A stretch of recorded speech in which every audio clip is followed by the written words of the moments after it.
and subscribe.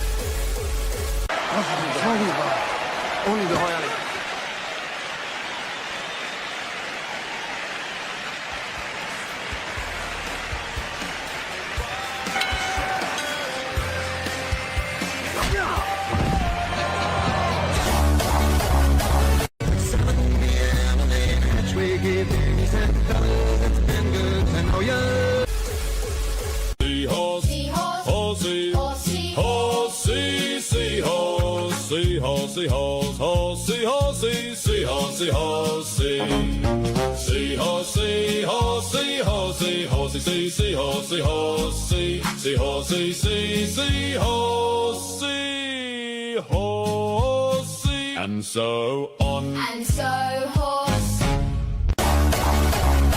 One of my Black Lives Matter friends says, Big Bear, you should highlight some of the black inventions. You know, everybody thinks that everything invented was white people, so I will. The bike lock, unintentionally, however, was invented by black people. So, of course, I will highlight, because the mother of invention is necessity. So, of course, I'm going to highlight African-American inventions. Without them, there would be no bike lock. So it's like, thank you. Without African-Americans, no one would have had the desire or the need to invent a bike lock so their children's bike doesn't get stolen from their porch. So thank you. That's all, you know, everything, you know. Did an African-American actually invent the bike lock? No.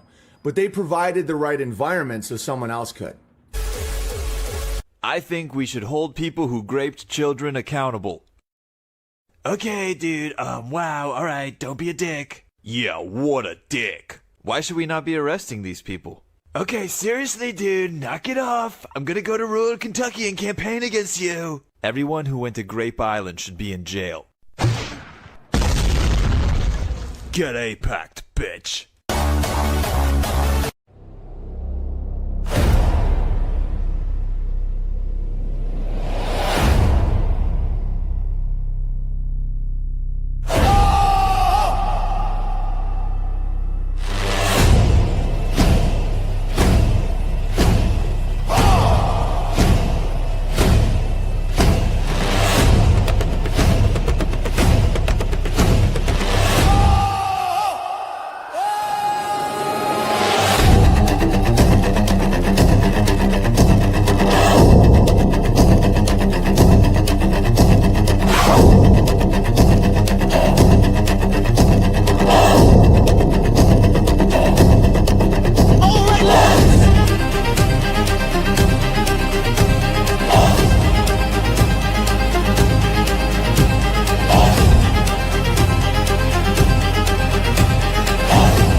Ladies and gentlemen, hope you're having a wonderful Wednesday night. It seems that my superiority is once again the subject of controversy. Now, that's, of course, a little bit of a joke, but it seems that the Russells are still jimmied, or however that saying goes. I'm not exactly sure, but we have much to discuss tonight. Sotar, not happy with the video that he's not going to watch, but I'm not going to counter signal him because he's a little based, okay? You know, maybe we don't agree on everything, but that's okay, a little based.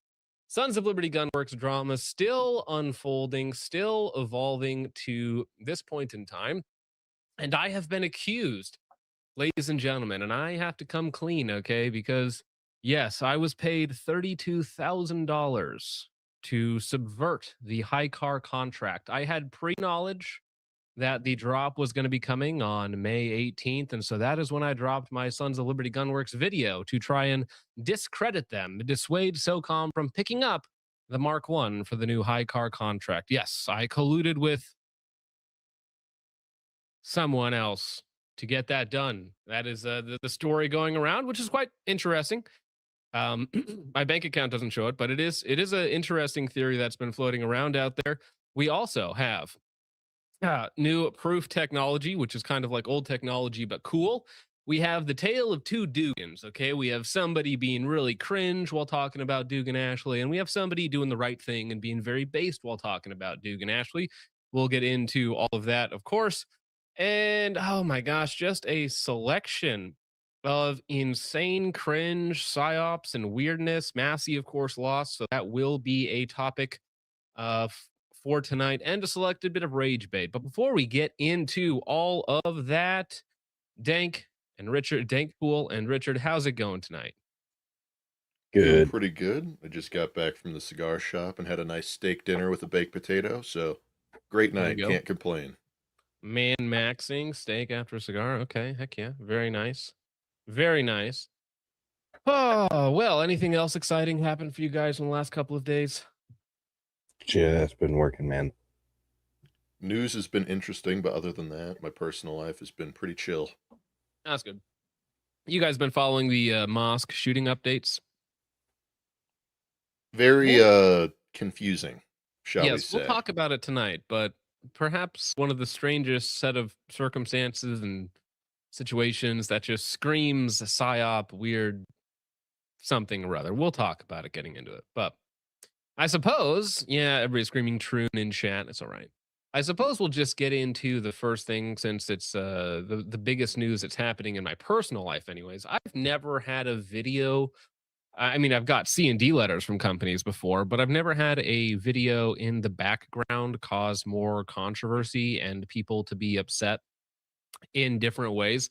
Some of it I get, of course, because I went really hard in the video, but there may even have to be a follow-up video at this point, which I don't think I've ever done on the channel, as far as like responding to the response to my video. I don't think I've ever done that. I've made multiple videos on the same product after a long period of time, or a product update or something like that, but never just a response to the response of my video, which we might need to do, which isn't going to make the subject matter, that being the Mark 1, look any better to people, but it may actually just be needed at this point in time. We'll see how things shake up over the next couple of weeks. So this is School of the American Rifle, or Sotar, and he's a big fan of the Mark 1. You know, he likes it. He likes the tolerances and everything else, which is quite cool on it, which I agree with him. You know, it's well made, it's well machined, it's put together properly. You know, all good there. We both agree.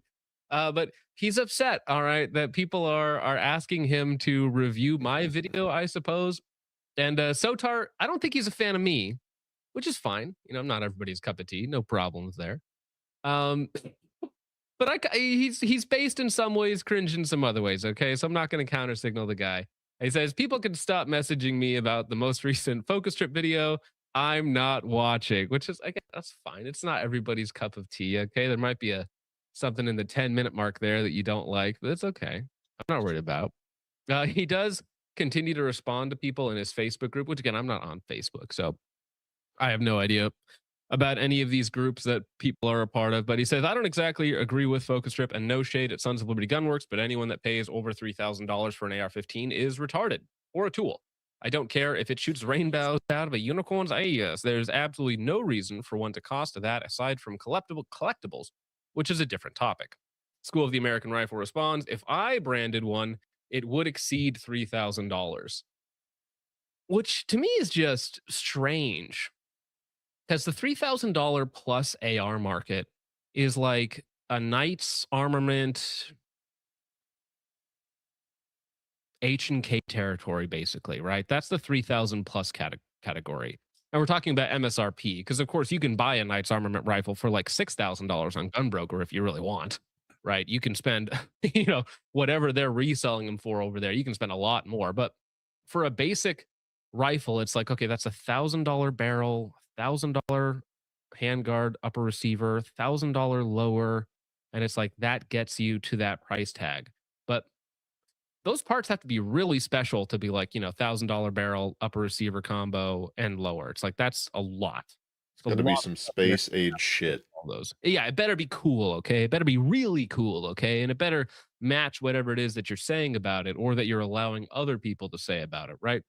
Yeah, And I'm a retard who buys Blem BCMs. yeah, So and I'm not even opposed to expensive things, right? Because I mean, I might even be buying, when I get the chance, a $4,900 handgun to play around as a gamer gun, right? The Waltz 9. I might actually buy one of those. I'll sell 4 handguns to get that one handgun, okay? But that's because it's for a gamer application where 1% of performance is like, I don't care. If I want to win, you're going to pay whatever it takes to get that extra little bit of performance or what you like, really. So, I mean, I'm not against expensive things as a concept, but if you're going to charge that price tag, just back it up a little. Okay. That's all. Just back it up, make it special, make it cool. $60 triggers in my $3,000 rifle seems kind of lame. But yeah, again, justify the price. exactly justify the price. But why I don't counter signal at School of the American Rifle is listen, okay, we can disagree about certain things. We can have different opinions on what matters and what doesn't. That's all chill. But he's based in some other ways. So he goes and he shows his audience 96% male, which how does Sotar, how does he have more female audience than I do? Unbelievable. I think I'm still at like 98.9% male. Okay, which actually maybe that's a good thing, right? That we scare the hoes here. This is a hoe scaring channel. Okay, I think I'm like just under 99% male. He has 96% male, 2% female. Now, obviously, there's some rounding errors in there. And user specified at 0. And he responds, I'm glad that last part is 0%. I don't willingly train the mentally ill. Based Sotar. All right. You just sold yourself some classes there, bud. It's funny. Sotar is more based than Troy and Sons of Liberty Gunworks because Sons of Liberty Gunworks will willingly sell to the mentally ill, knowingly sell to the mentally ill. So, I mean, that's their stated position, right? That's what their CEO has said, okay, on record. So, Sotar, he may not like me. That's fine. Objectively more based than Sons of Liberty Gunworks, the company that he's defending, which I do find funny. Right. All right. Now, on to, let's scroll down just a little bit so that YouTube doesn't zoink me. Can you get off my screen? What the heck? There it goes. Finally. Sorry. My computer was not allowing me to minimize a program. All right. Let's go here instead, shall we? So, this is the homepage of Sol GW. Now, if you'll notice here, they show literally on their homepage, right below the Mark I rifle, they have 6 YouTube reviews on here. The problem is, if you look inside of the information of all 6 of these videos, they all but they all state different information, sometimes conflicting information, right underneath on their main page. So it's like, is Sons of Liberty Gunworks the ones putting out this misinformation? Not directly, but damn if it's not right on their main page. Like literally the main page of their website has, again, some of these guys were even quoted in the video that I put out. So if they're upset with me for quoting what they have on their main page, like, I don't know, dog. It seems to me like you're co-signing the videos that you put on your main page. Well, they got to signal boost the shills that are shilling their product. Come on, that's just smart business. Well, yeah, but it seems strange to me because, people might be a little bit upset at me calling out some of the contradictory material floating out there and saying, well, Sons of Liberty Gunworks has never said this. It's like, go to your homepage, right underneath the big banner of the Mark I rifle is all of these videos that contain within them bits of conflicting information, right? So it's like, you can blame me if you want, and you can say that I got something wrong if you want, but this is all literally from your main page, dog. Like, all right, whatever. And so again, it's like if people want to keep going down this rabbit hole, I can just keep going through each one of the contradictions in all of the videos of the people that you feature on your main page and people that you sent rifles to, right? I mean, we can just keep going down this line if you want to. It'll be more fun for me. I enjoy making that type of content. Picking apart other people's mistakes is very easy to do so. It's lucrative as well. So, I mean, if you want to keep going down this pipeline, I can just continue to call out bad information being put out there. It's fun. Suffashills, true. They're retarded. Not retarded. They just get things wrong. That's okay. Well, maybe. Now, on top of that, I had Veracity Solutions in here yesterday, Monday, who was talking about, oh, well, hey, we've never said that. We don't know this, because again, he's paid by Sons of Liberty Gunworks to do some of the marketing or social media stuff for them, right? And the other day he was like, well, no, we're not bringing out an Armad variant for $1,200 extra dollars. That's never been, that's not decided. That's nothing. And then you pull up emails from their customer service and they're putting out contradictory information. So again, you can call me wrong or incorrect about something, but this is your own customer service, dog. It's like, get your boys in line. All Yep. right. Get your own house in order, okay? I mean, I'm just responding to the publicly available information out there that you're co-signing, or in this case, like putting out. This is a paid employee putting out this information, right? So this is hi, are there still plans to make an Armad steel barrel version of the Mark I rifle? If so, is there any ETA? So this is Sons of Liberty Gunworks info, so info at sonsoflibertygunworks.com. Response, possibly by the end of Q4, but be aware that it's probably going to be around an $1,100 upgrade. Right. So the Armad version is still like possible, okay, but it actually might be the most expensive MSRP rifle on the market outside of the what is an H I don't even know what the HKMR 556A4 goes for, right? I have no idea what the A MSRP lot. is on that. It's HK. Let me look It's that gonna up be a actually, lot. because I need to know who has the top spot. Okay. Yeah, but that's not an $1,100 barrel. That's the cost of whatever the other barrel is plus $1,100. Well, right, which Supposedly. isn't that That's insane to think about? that's Because insane. It's already a very expensive rifle.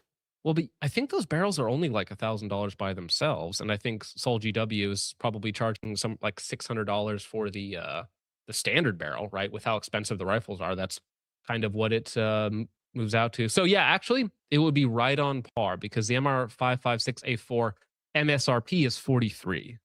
So it would actually Cerakote v non-Cerakote version to be 43 or 4,000.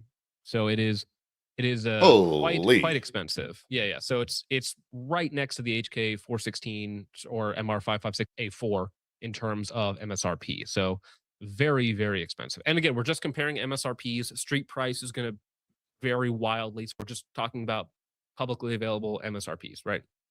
Crazy amount of money. And again, like Sol GW, you can be upset with me all you want. Like, whatever, that's your prerogative. But dog, it's like this is your own customer service guy responding to this guy. So don't come at me and be like, oh, hey, we never said that. That's not real. Fake information. That's not real. Yeah. You can't call someone incorrect if you were incorrect first. Well, it's like, yes, exactly. It's the same thing that happened actually with Lead and Steel, ironically. I quoted something that they had said, and then they called me a liar because the information was incorrect. And I'm like, I'm quoting what you said. So if what I quoted from you was incorrect, that's the onus is on you to adjust that. You are the manufacturer. I'm not, right? If you quote somebody on a lie that they have said and they're like the manufacturer of a product, I'm going to take you at your word. I'm going to be skeptical, but that's what you said. So that's what you're going to put out to Exactly. other people because that's the extent of your knowledge. So here's another thing that this is not me calling out Lucas, okay, for this. I like Lucas. I like his team. I support adaptive defense. In the video, I shouted out as one of the guys that you should support as adaptive defense. This is just an example of some of the information that is being put out there by different people in the know. Like the whole adaptive team runs Mark Ones, right? They all got them from Sons of Liberty Gunworks. So I assume they have some sort of communication there. I'm not sure about the details, but here's Lucas saying, and today, Proof Research just released their PXT technology, which we're about to talk about, for handling this already in use with the Surefire ICAR variants of the Sons of Liberty Gunworks Mark I, and probably a couple other weapons that haven't been announced yet. So again, there it's saying like the PXT, which is the new progressive twist rate barrels from Proof Research, which is a really cool bit of tech, are being tested in the Mark I. And again, but there's this delineation. It's like it's not the civilian Mark One, it's certain like test units somewhere. So this is even like somebody could read this and be unclear about what Mark One would have, right? And again, this is just it's a big person putting out information that the Mark One has been in testing or has some with this new PXT technology. And it's like again, for me, I'm uncomfortable doing that when the Mark One contract or Mark One military testing rifle has the same name as a civilian rifle that people can actually buy. I just want to have that clearly delineated, right? I just need those separated because I don't Yeah. want this confusion out there. And Sons of Liberty Gunworks has not done a good job of actually clearing up any misinformation that their own reviewers or shills, you could say, have put out, right? They have not tried to actually manage their own output, right? And now that's because the coverage so far has been very positive, right? Nobody's been upset with them so far. Nobody's had any real complaints. I think it's only me and Brassfax that have any public statement that is not glowingly positive on the Sons of Liberty Gunworks Mark One. Like it's just a couple of us out there that have done that. And so because of that, they have not had to clean up any of the other information that's out there that people are running with. Like you can even just go to the comment section of my video and there are literally hundreds of comments. There's like 2,000 total comments, but there's hundreds of comments of people being like, wow, I did not know that. Wow, I did not know that. Wow, I did not know that, because they were unaware. Because even if Sons of Liberty Gunworks didn't feed them wrong information, one of their reviewers or an article or somebody out there fed them bad information that Sons of Liberty Gunworks didn't feel the need to clarify or clear up, or didn't do a good enough job clearing it up. Now, also, we're still on Sons of Liberty Gunworks for just a minute because it's funny, because it's interesting. Thank you for that. I appreciate that, good sir. This is the new hyper velocity improved capability assault rifle, the HICAR, which think of this as like a 5.56 max program. We'll get into the details in just a minute. This is posted by Tasker Network. I don't know this person. We chatted briefly after this because I got tagged so many times in this post. He also ended up having to limit the comments on the post, so I can't comment on it, which is very funny.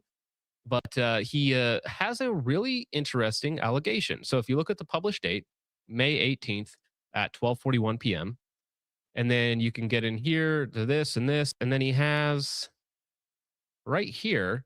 Here's my video, also published on May 18th, 2026, right?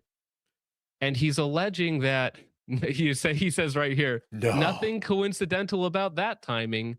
So the allegation here is that I am working in collusion, I think, right? This is the theory, which is not a terrible theory, okay? I'm fine with people being conspiratorial and connecting dots because that's what I do all the time. So totally fine to make a logical leap here that I am in collusion with someone else, like whether that's maybe Geisley, it could be Daniel Defense, maybe LWRC, like some of these other companies that are also gunning for the new HICAR contract, right? That I preempted, that I had this video in the can to drop once the RFI was made public, right? So they're alleging that I'm working in collusion. I think this is the illusion or the allegation that I'm working in collusion with some other company to discredit Sons of Liberty Gunworks once the HICAR contract goes public, to hopefully hurt their chances of getting the HICAR contract and helping their competitors, right? I think that's the allegation being made here. Now, why did he do that, John? That's funny. Basket Lotion says the Geisley $7,000 check clear. That's right. Got paid off by Bendy Bill Geisley himself, which is, again, the allegation is funny. Now, the reality of it is much more boring. I was up till 4 o'clock in the morning working on that video, and then I had it gone through. I finished the thumbnails. I scheduled it for 8 o'clock in the morning. I went to bed and then woke up at like noon, right? So that was the day that video went live. That was not sitting in the can for weeks, ready to go. I had just barely finished that video to get it up the same day. No, you were colluding with H&K, obviously. Ooh, That's okay, the yeah, only H&K. thing I could think of. Man, if I was colluding with H&K, I should have asked for $100,000. Okay, like, listen, come on. I mean, the contract is worth like, X many millions of dollars. So you flip 6 figures my way, and we'll just do a little bit of corporate espionage together. Okay, we're gonna do this coordinated hit campaign on Sol GW. Right now, if tomorrow I release a video talking about Geisley's new HICAR contract rifle, it's like, oh shoot, they got him, they got me. That would be quite funny, but no, that's the reality is a little bit more boring. But yeah, that's the allegation being put up by Tasker Network. Unfortunately for him, He did start getting BTFO'd in the comments and had to limit his comments because he's a little sensitive. That's all right. We talked a little bit after I saw that this post went live because again, I can't even comment on it. And well, he will have texted me a little bit, which was like, okay, all right, bud. I'm sorry that happened or glad that happened, but I'm not reading all of that. Now, to get into the actual interesting part of it is the contract itself, okay? Because the HICAR, the hypervelocity improved capability assault rifle, is going to have some pretty shocking similarities to the NGSW program, except without the retarded M7, right? Because congratulations, Dank, hear me out. It Richard, didn't hear me out, work. okay? Like instead of developing an entirely new cartridge and platform to send high pressure ammo through, what if we just updated our barrels and bolts to accept high pressure ammo in the ubiquitous and relatively inexpensive M4 platform? That makes no sense. What Why if we would you do just that when you what if could we just took make a 77 grain slug or an 85 grain slug in a 5.56 and we accelerated it to 3000 FPS? What if we just did that instead? Or we could spend like a gazillion dollars on a weapon system that's untested, having problems with brand new case technology, brand new barrels and bolts, and a platform as a whole with a lot of and heavy recoil as and reduced shit? capacity. And then it Like, kills the optics that are also part of that contract and just, is infinitely less efficient than just coming up with a new barrel and bolt design. By the way, the barrel and bolt design has been around for like decades at this point. So it's like, mm. once But anyways, again, this we circle back around to AR-15s and AR-18s are just based in work. more importantly, the ammunition is the correct size. Like for humans, the magazines are the correct size.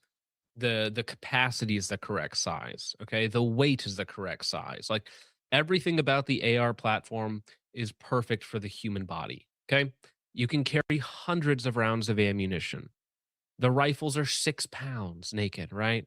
It's like we don't need getting something bigger, heavier, bulkier, or whatnot. Like there's no positive benefit to that. Okay. The AR is the perfectly sized rifle. It does all of the things that it needs to do almost perfectly.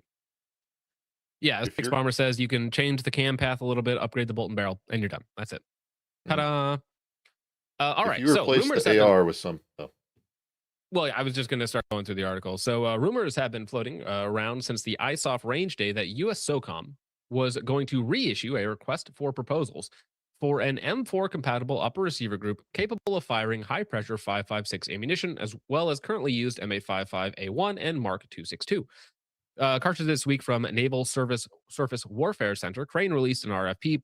The means of procurement will be other transactional authority, additional information, blah, blah, blah. Anyways, so the stated goal of this effort is to extend the effective end game ranges from the current 300 meters, which is what they're saying with current, M4 platforms with Mark 262 or M855A1. And we want to extend that lethality or operating window out to about 600 meters. Which again, whether that's the 600-meter window has been done to death in the AR platform, right? Like, the SPR program, the Mark 12 or whatever it is. It's the AR is certainly capable of taking that 600-meter window. It's now, how do we have that operational window in an 11.5 package? Well, guess what, buddy? The answer is high pressure ammo. The answer is always more pressure, more speed.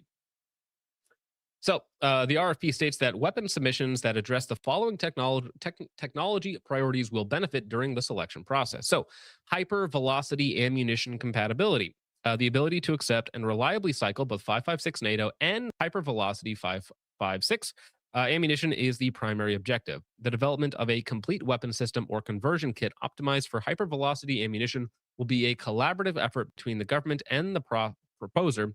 Hypervelocity rounds offer significant performance benefits, including increased effective range, improved terminal performance, enhanced barrier penetration, longevity, and durability.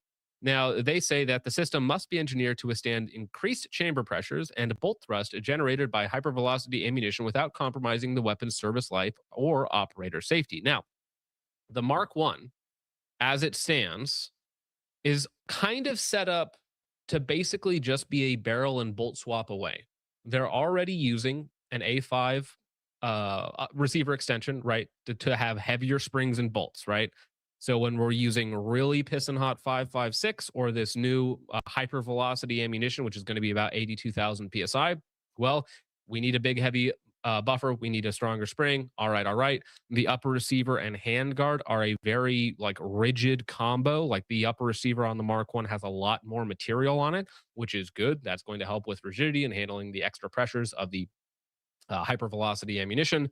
And again, you throw in the RMAD bolt, or sorry, the RMAD barrel and the Aramet bolt, because they're two separate materials.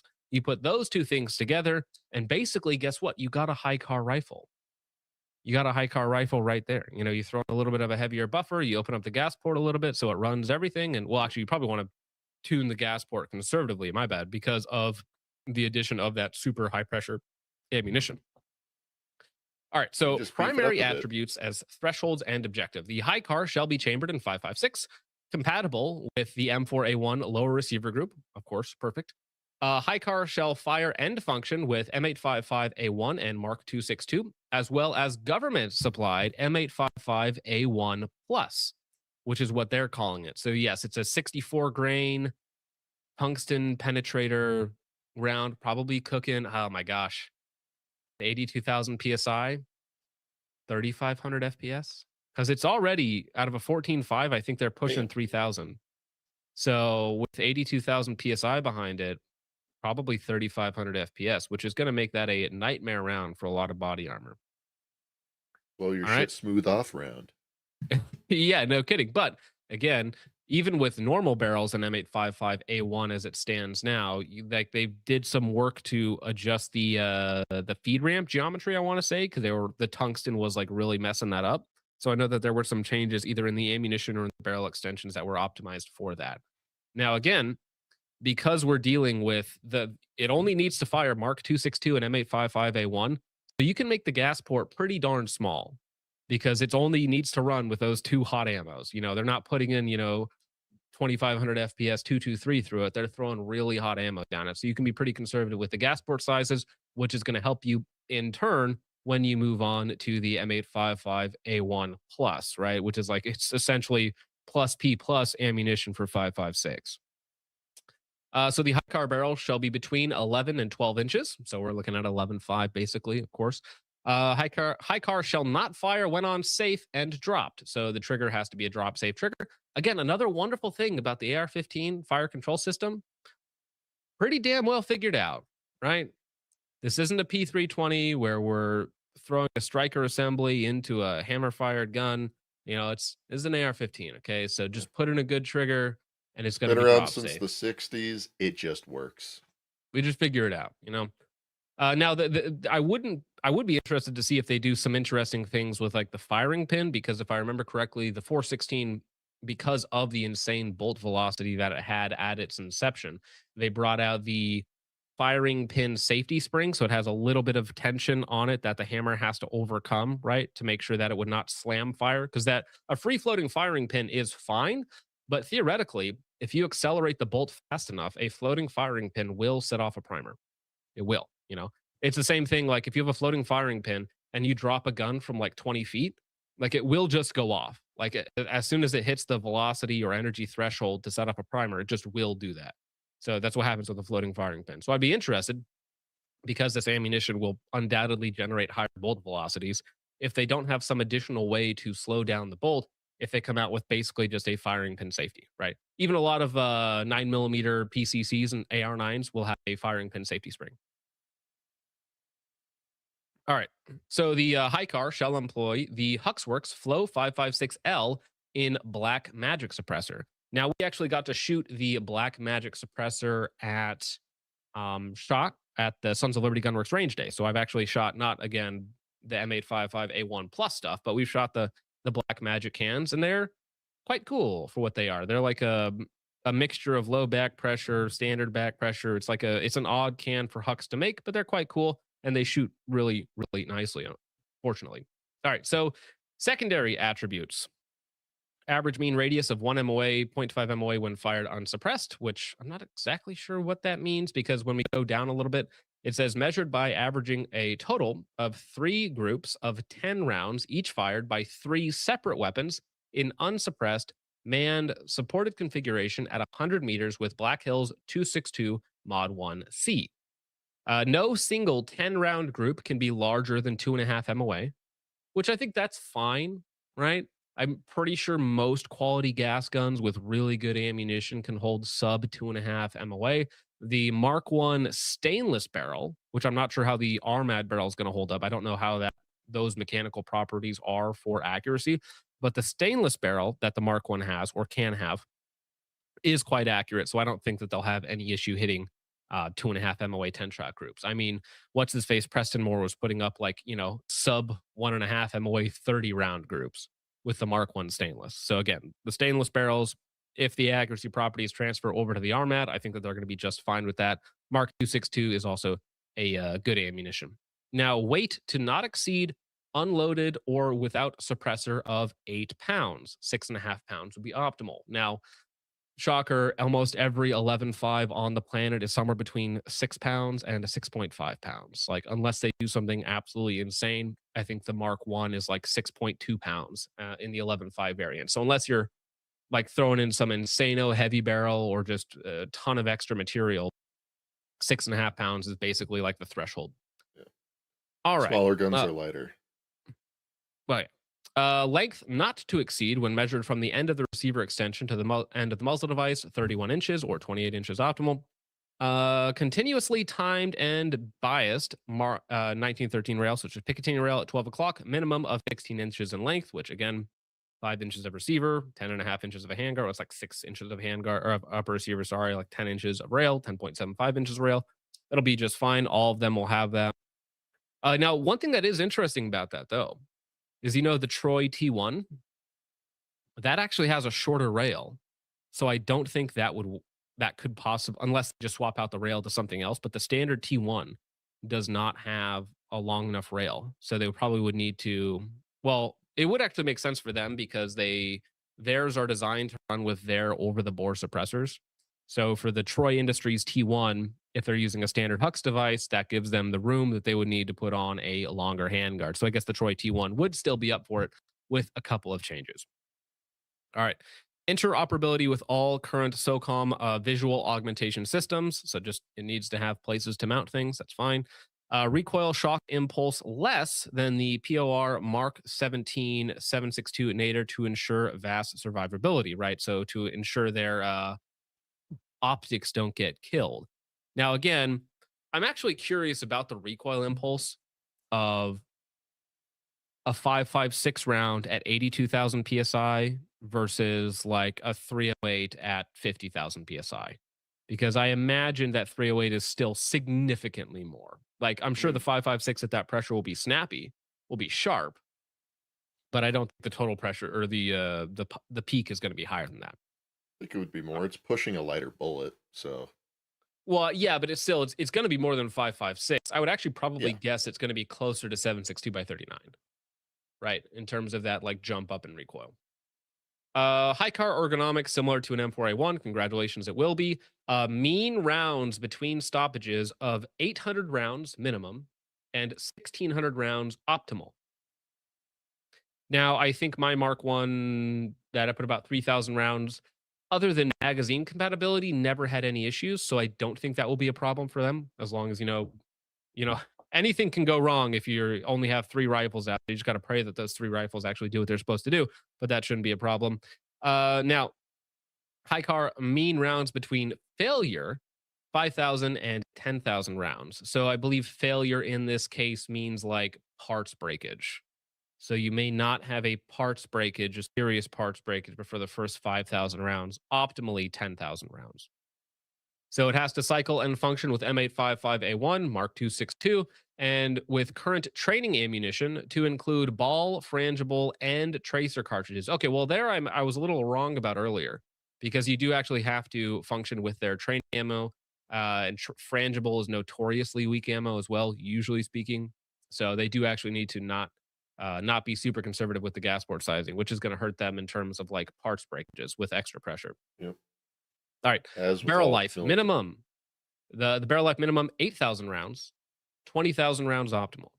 Now again, 20,000 rounds standard 5.56, like a basic nitride barrel will do that. Not that complicated. A 64 grain projectile screaming at 3,500 FPS. 20,000 rounds is tough. Okay.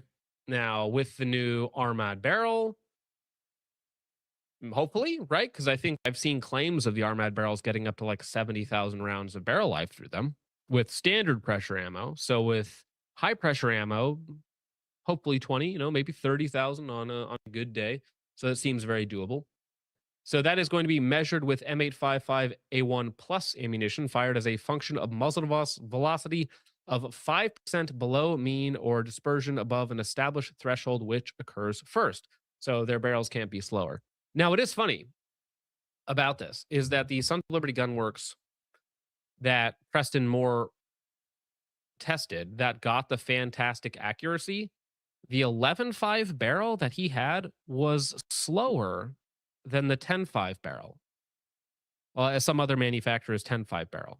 So I was like, well, the accuracy is really impressive, but if it's slower than a 10.5, somebody else's 10.5, like which one is actually more important to me? Like in some respect, I'm like, I'd rather take the half M away and get my extra 100 FPS back. I'd rather have that. I think. If I'm getting beat out by a Mark 18, it's like, what am I doing with the extra inch and a half here?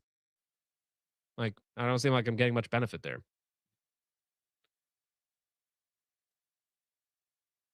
All right. Trigger pull weight less than 5 pounds. That's almost every mainstream rifle out there that's not a Daniel Defense or anything that ships with a BC or a standard mil spec trigger. Selection of fire, safe, semi, and fully automatic.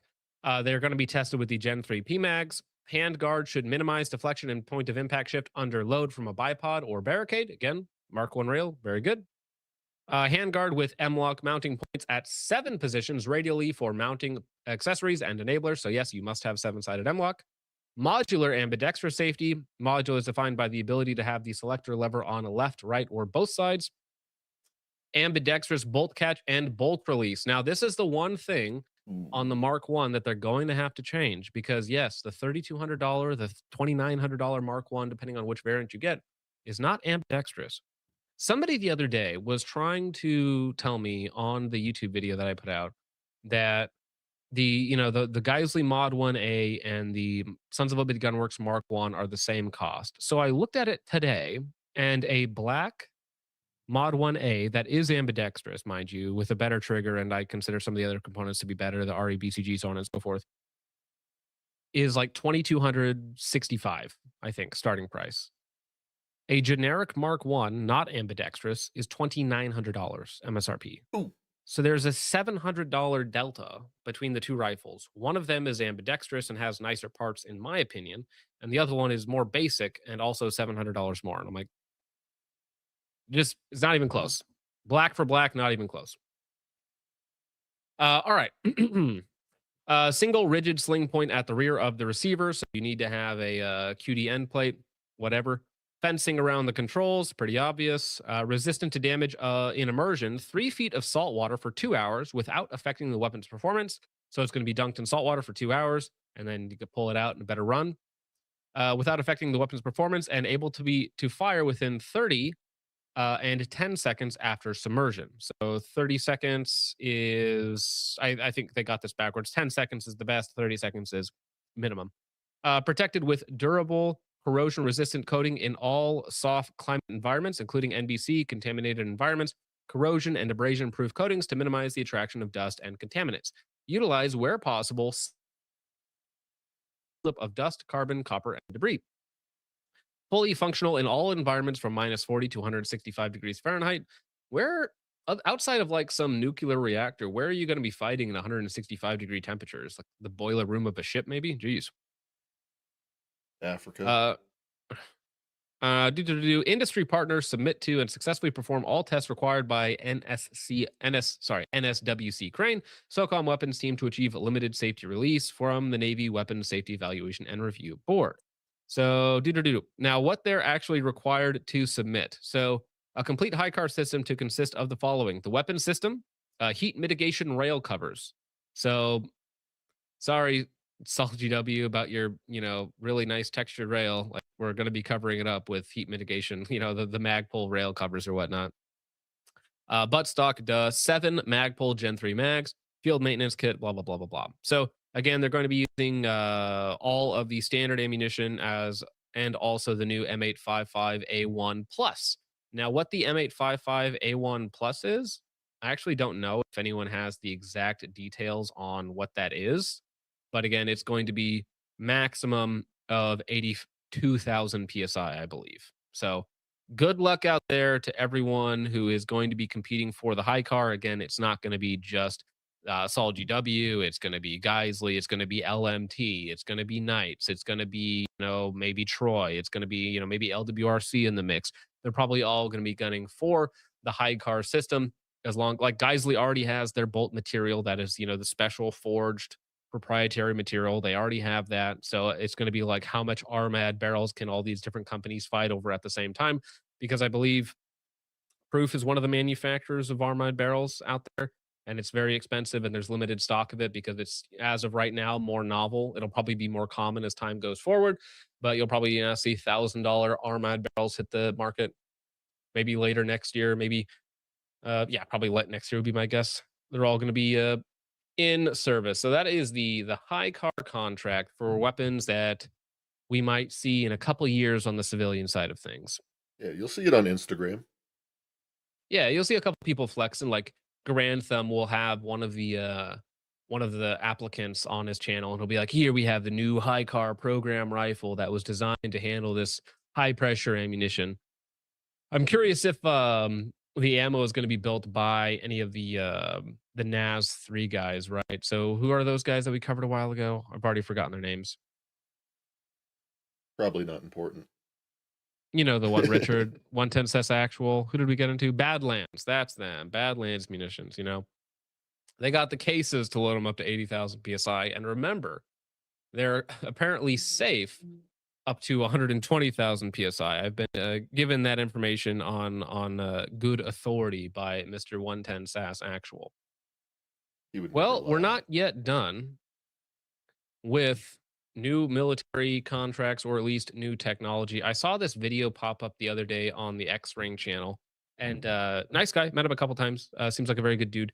He was talking about this will change the game forever. And this is the new Proof exponential twist technology. Now, Dank or Richard, have you guys seen this at all yet? No. Nope. So what it is it's not really exponential twist. It's just a progressive twist. So essentially, the way most rifle barrels are done is, whether it's a 1 in 7, 1 in 8, 1 in 9 twist, whatever it is, right? They're continuous or linear, right? So it's just going to have the same 1 in 7 twist all the way throughout the barrel, which means that as soon as you fire the gun, as soon as that bullet starts moving forward, it immediately starts twisting, right? So as it's trying to accelerate at the highest pressure, it's also being forced to twist. So you're getting more deformation, you're getting more wear on the throat of your barrel, all of this stuff, because again, at the highest point of pressure, it's immediately torquing on that bullet. Now, what the progressive twist rate does, to simplify it, is it just makes it really slow. So instead of being a continuous twist all the way down, it starts off with basically no twist at all.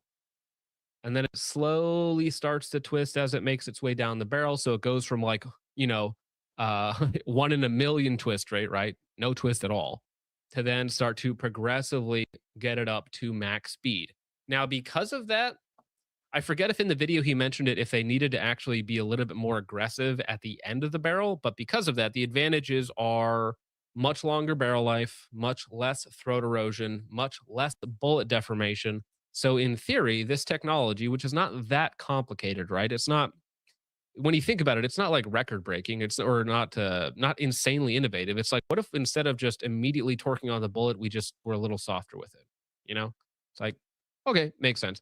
But it is, or at least allegedly has done in their testing, taken really hot, heavy calibers, taken the barrel life from 1,200 rounds to like 3,000 rounds, which is a huge jump in That's terms pretty damn of good.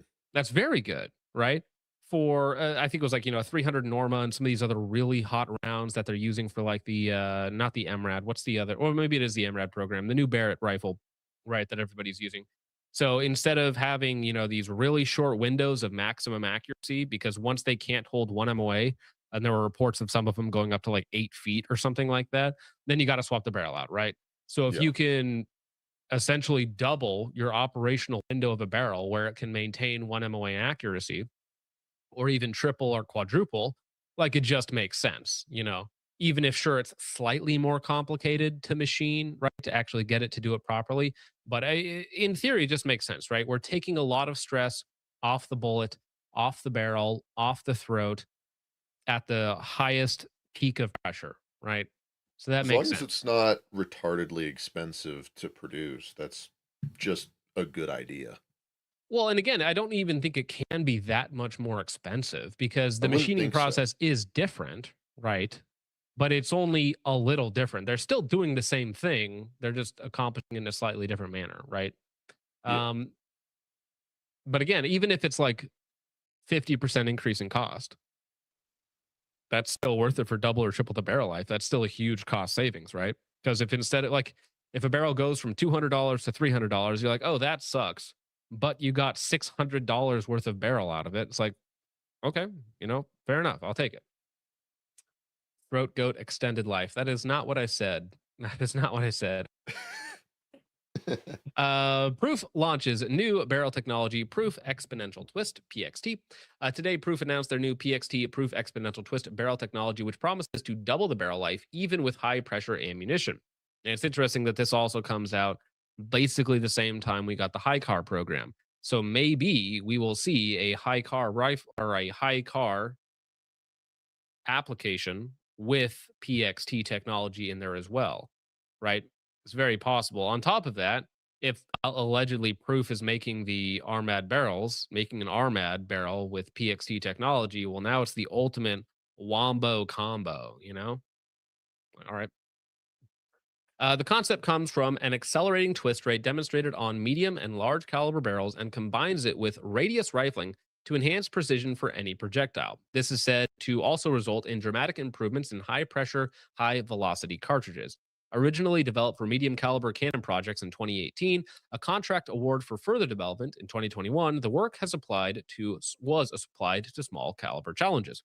For the last 18 months, Proof has been providing barrels to partners in the commercial and defense space, according to Lucas Botkin, right? I mean, there are some Mark 1s floating around with them. You can't buy them. You don't know where they are. There's a little bit of confusion there. For the last 18 months, Proof has been providing barrels to partners in the commercial and defense space, including OEMs and IWTSD, as well as exercising a CRADA with the Army Research Labs.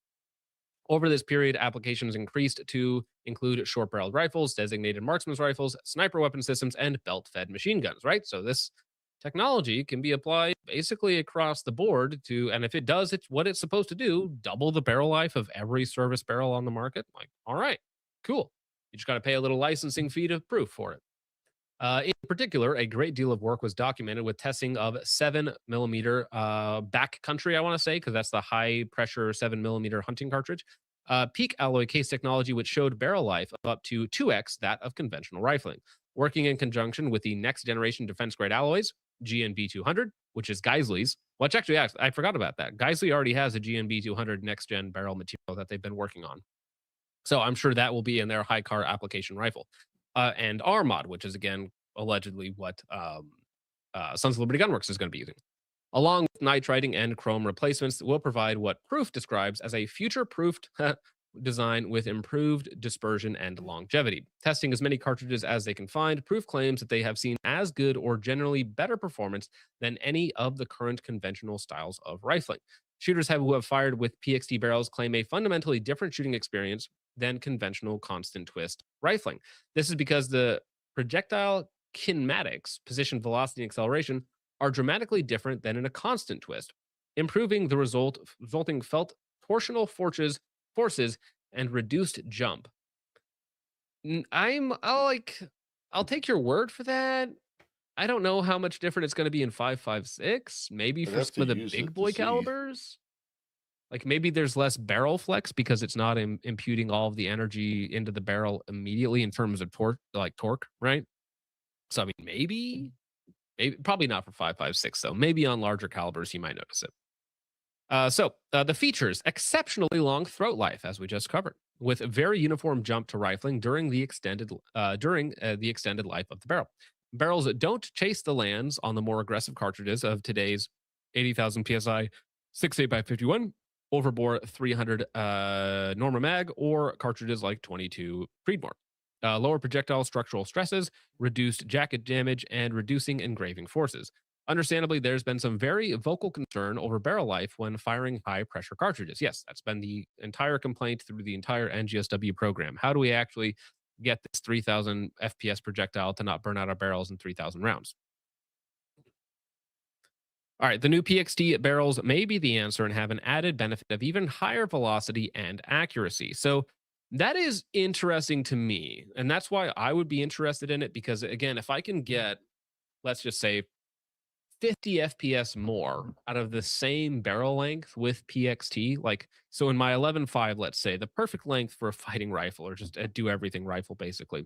If I can just by swapping to a little bit more expensive of a barrel, or in Proof's case, the Proof's barrel is a lot more expensive, right? I think Proof charges like $900 for their barrels, right? But that's Proof's charges always that much money. They're insane. But if I can get basically, more barrel life, if I can get more accuracy theoretically, and I can get more velocity out of it, other than cost being the large downside, like it seems like a total win. Like, why wouldn't I want that? All right. Seems with how they're describing it, the only downside would be cost, literally nothing else. Right. Which is why I'm thinking in my mind, like, what would be the other downside? Because it's like one of those things where if it's too good to be true, then maybe there's a reason people haven't thought of it in the last 100 years of rifling. You know, in the last 100 years of manufacturing barrels to, exceptional levels of quality, no one's thought of this really. And I'm like, maybe it's been tried before and thought it was too difficult. So only with modern manufacturing, we can actually get it done at scale. Like, I'm curious. I mean, it's just cynical John over here thinking that if it looks like it's too good to be true, it usually is. I'm So, interested. I'm definitely going to look into it more.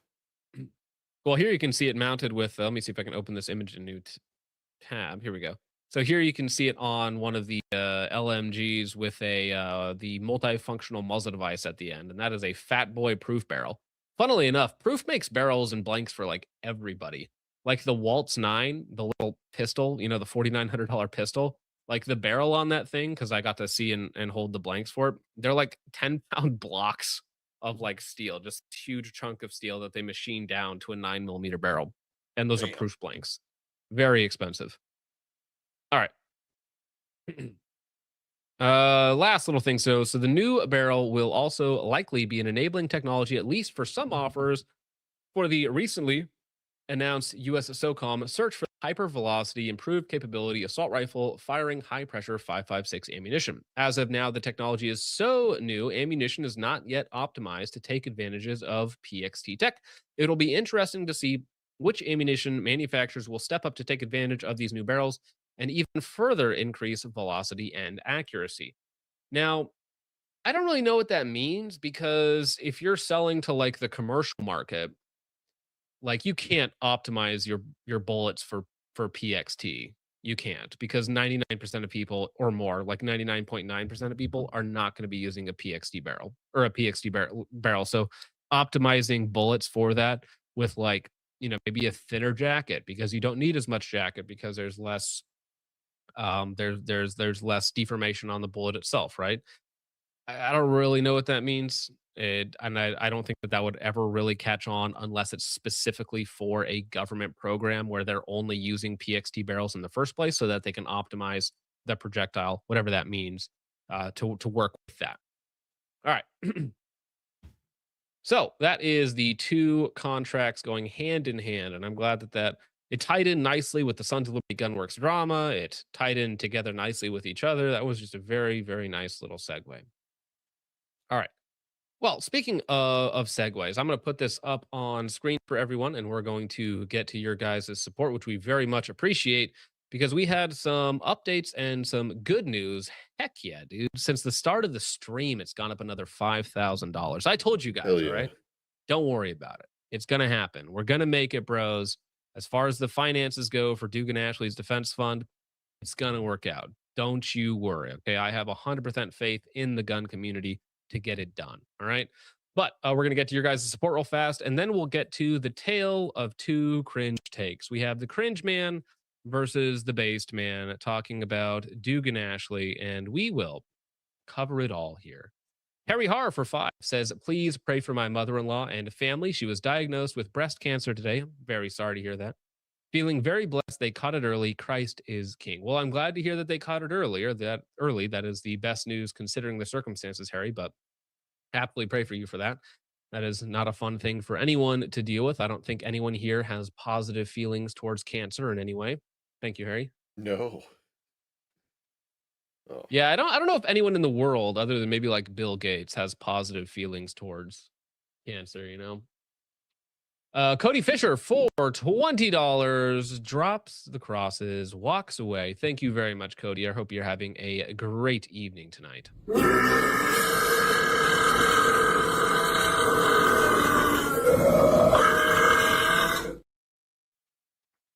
Every time, that's the longest 8 seconds of my life. Thank you, Feels Cody. like minutes. That's sir. Zanico for 2 says, like the stream or you belong to the juice. I don't know, man. I got a judge that wants to talk to you, buddy. Okay, you can't be doing no heckin' anti-Semitism on this channel. Thank you, Zanico. Amright Boy for 2 says, Leighton Gay, just like Donnie and the Big Bill. Hey, take that back. You take that back right now. Thank you, Amright Boy. Appreciate that. Lightspore for 2 says, yeah, 40K countdown. Yes, true. 40K in 2026. 38,000 years early. What the heck? Thank you, Lightspore. Subarctic Psycho for 2 says, John should attend a Sotar class to troll him. While yes, that would be funny, I can't imagine spending so much money. I think doesn't he charge like $600 or $700 to go to one of his classes?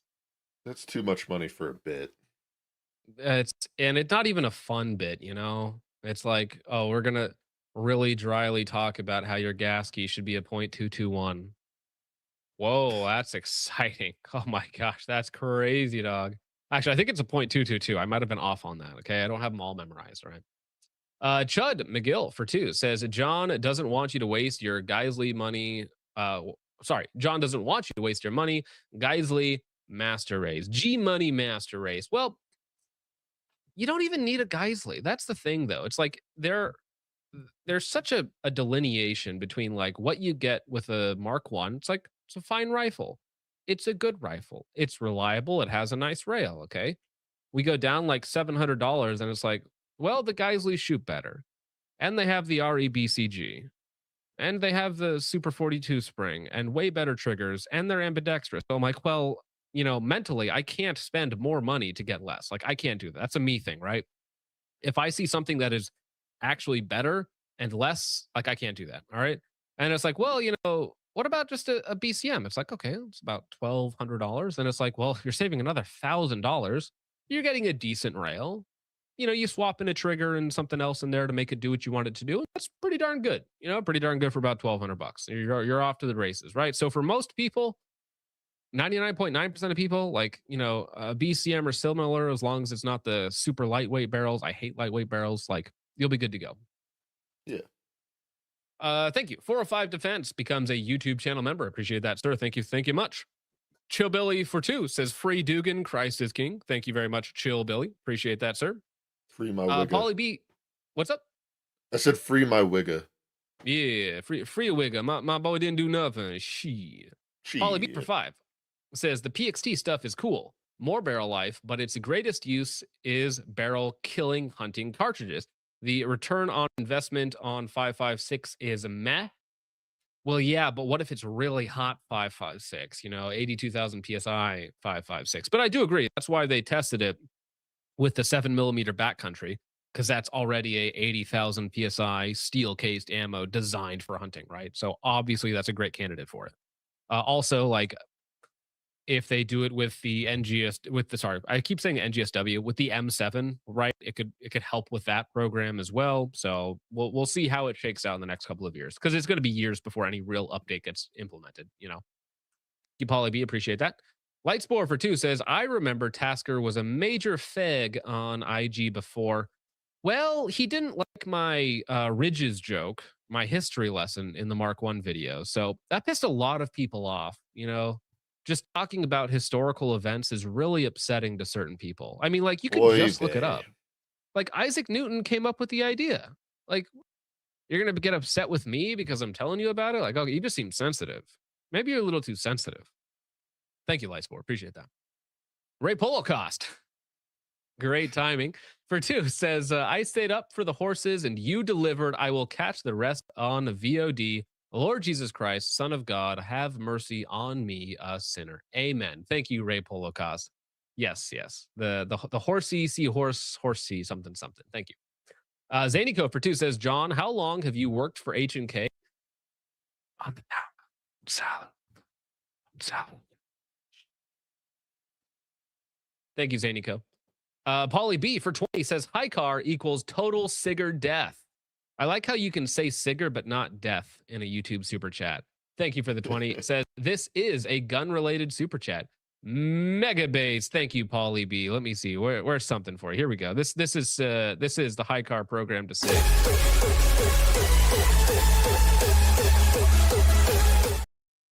Sig could never. Thank you, Paulie B. I appreciate it. Mega based of you. Dick Cheney's Heart for 5 says, why chase velocity? Seems easier to develop better materials for ammo to take normal speed rounds to penetrate, fragment, and expand at lower speeds.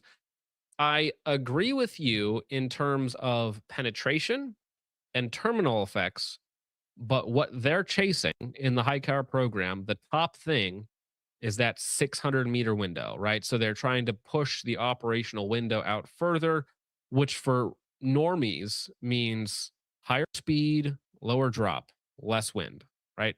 That's what they're chasing. How do I improve a normie or even like an above average normie SOCOM guy's hit percentage at 600 yards? Less drop, less wind, no recoil. So 5.56 going really fast, really, really fast. That's the solution. But yeah, I mean, there are some penetrators out there that don't rely on velocity. There are. So you can get some penetrators that are moving like, not very fast compared to other technology, and they'll still penetrate, higher levels of armor. So, but again, it's the combination of things. We need armor penetration. We need terminal performance. But my goal is to get effective hits out to 600 yards for a normie or above average normie, right? So to do all three of those things in conjunction, it's got to be speed. There's no other way around it. All right. Thank you, Dick Cheney's Heart. I appreciate that. Chudge Holden, base name for 5, says progressive twist rate was actually used a lot of muzzle loading military rifles. What's old is new once again. Also, Richard Pear Bear. Well, gotta listen to the man, Richard.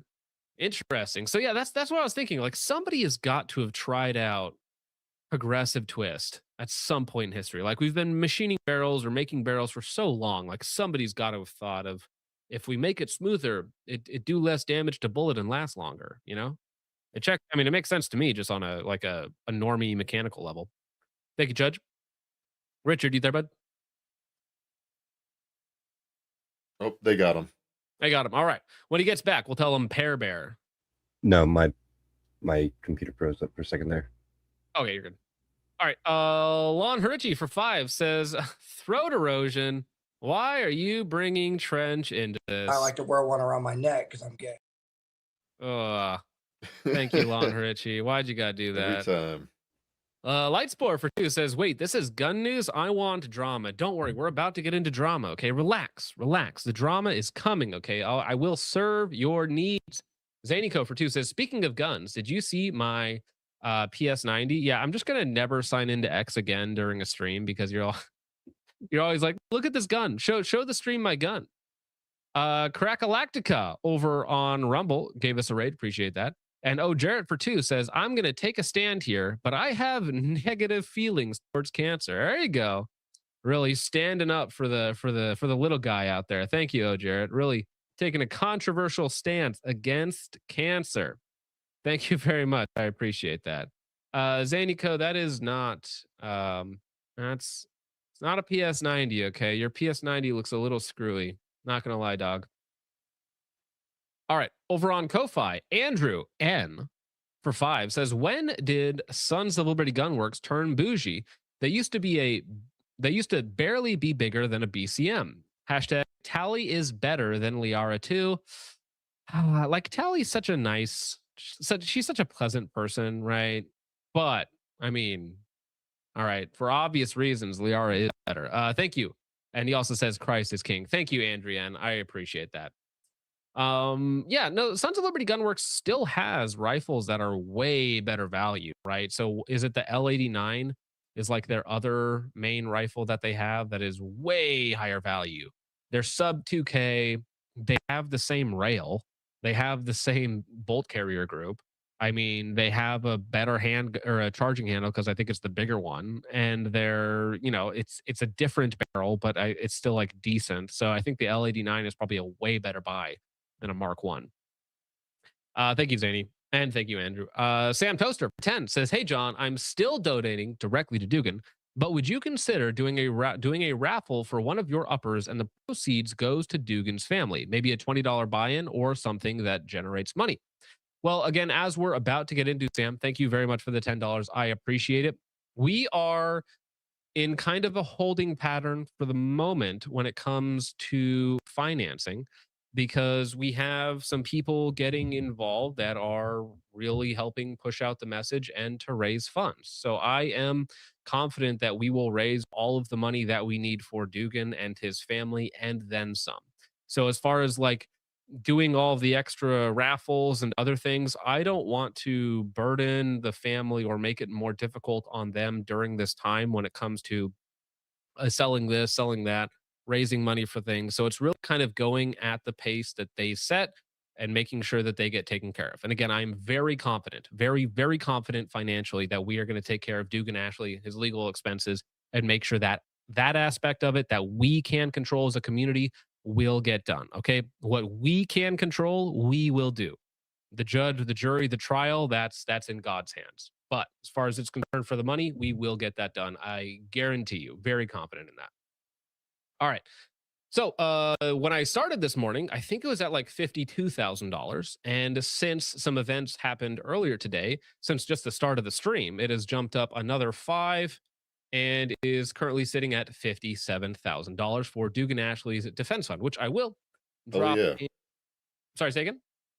No, I was just saying, hell yeah, that's it's just cool that people are helping them out. We're basically a week and a half into it and we're halfway there, right? So we've got like months to go and we're already halfway there, okay? And all it's going to take is a couple other people getting involved and a couple organizations moving around a little bit, and we're going to have all the money that they need, okay? So we're going to get there. Don't you worry. We're all doing our part. All right, now, people that are not doing their part or coming out with just the really generic, It's a like, fat fag. it's the some people. Okay, now listen. All right, I don't know this guy. I don't even remember his name. I know that he's done a lot of videos on like gel testing different ammunition, a lot of them that I've watched. All right.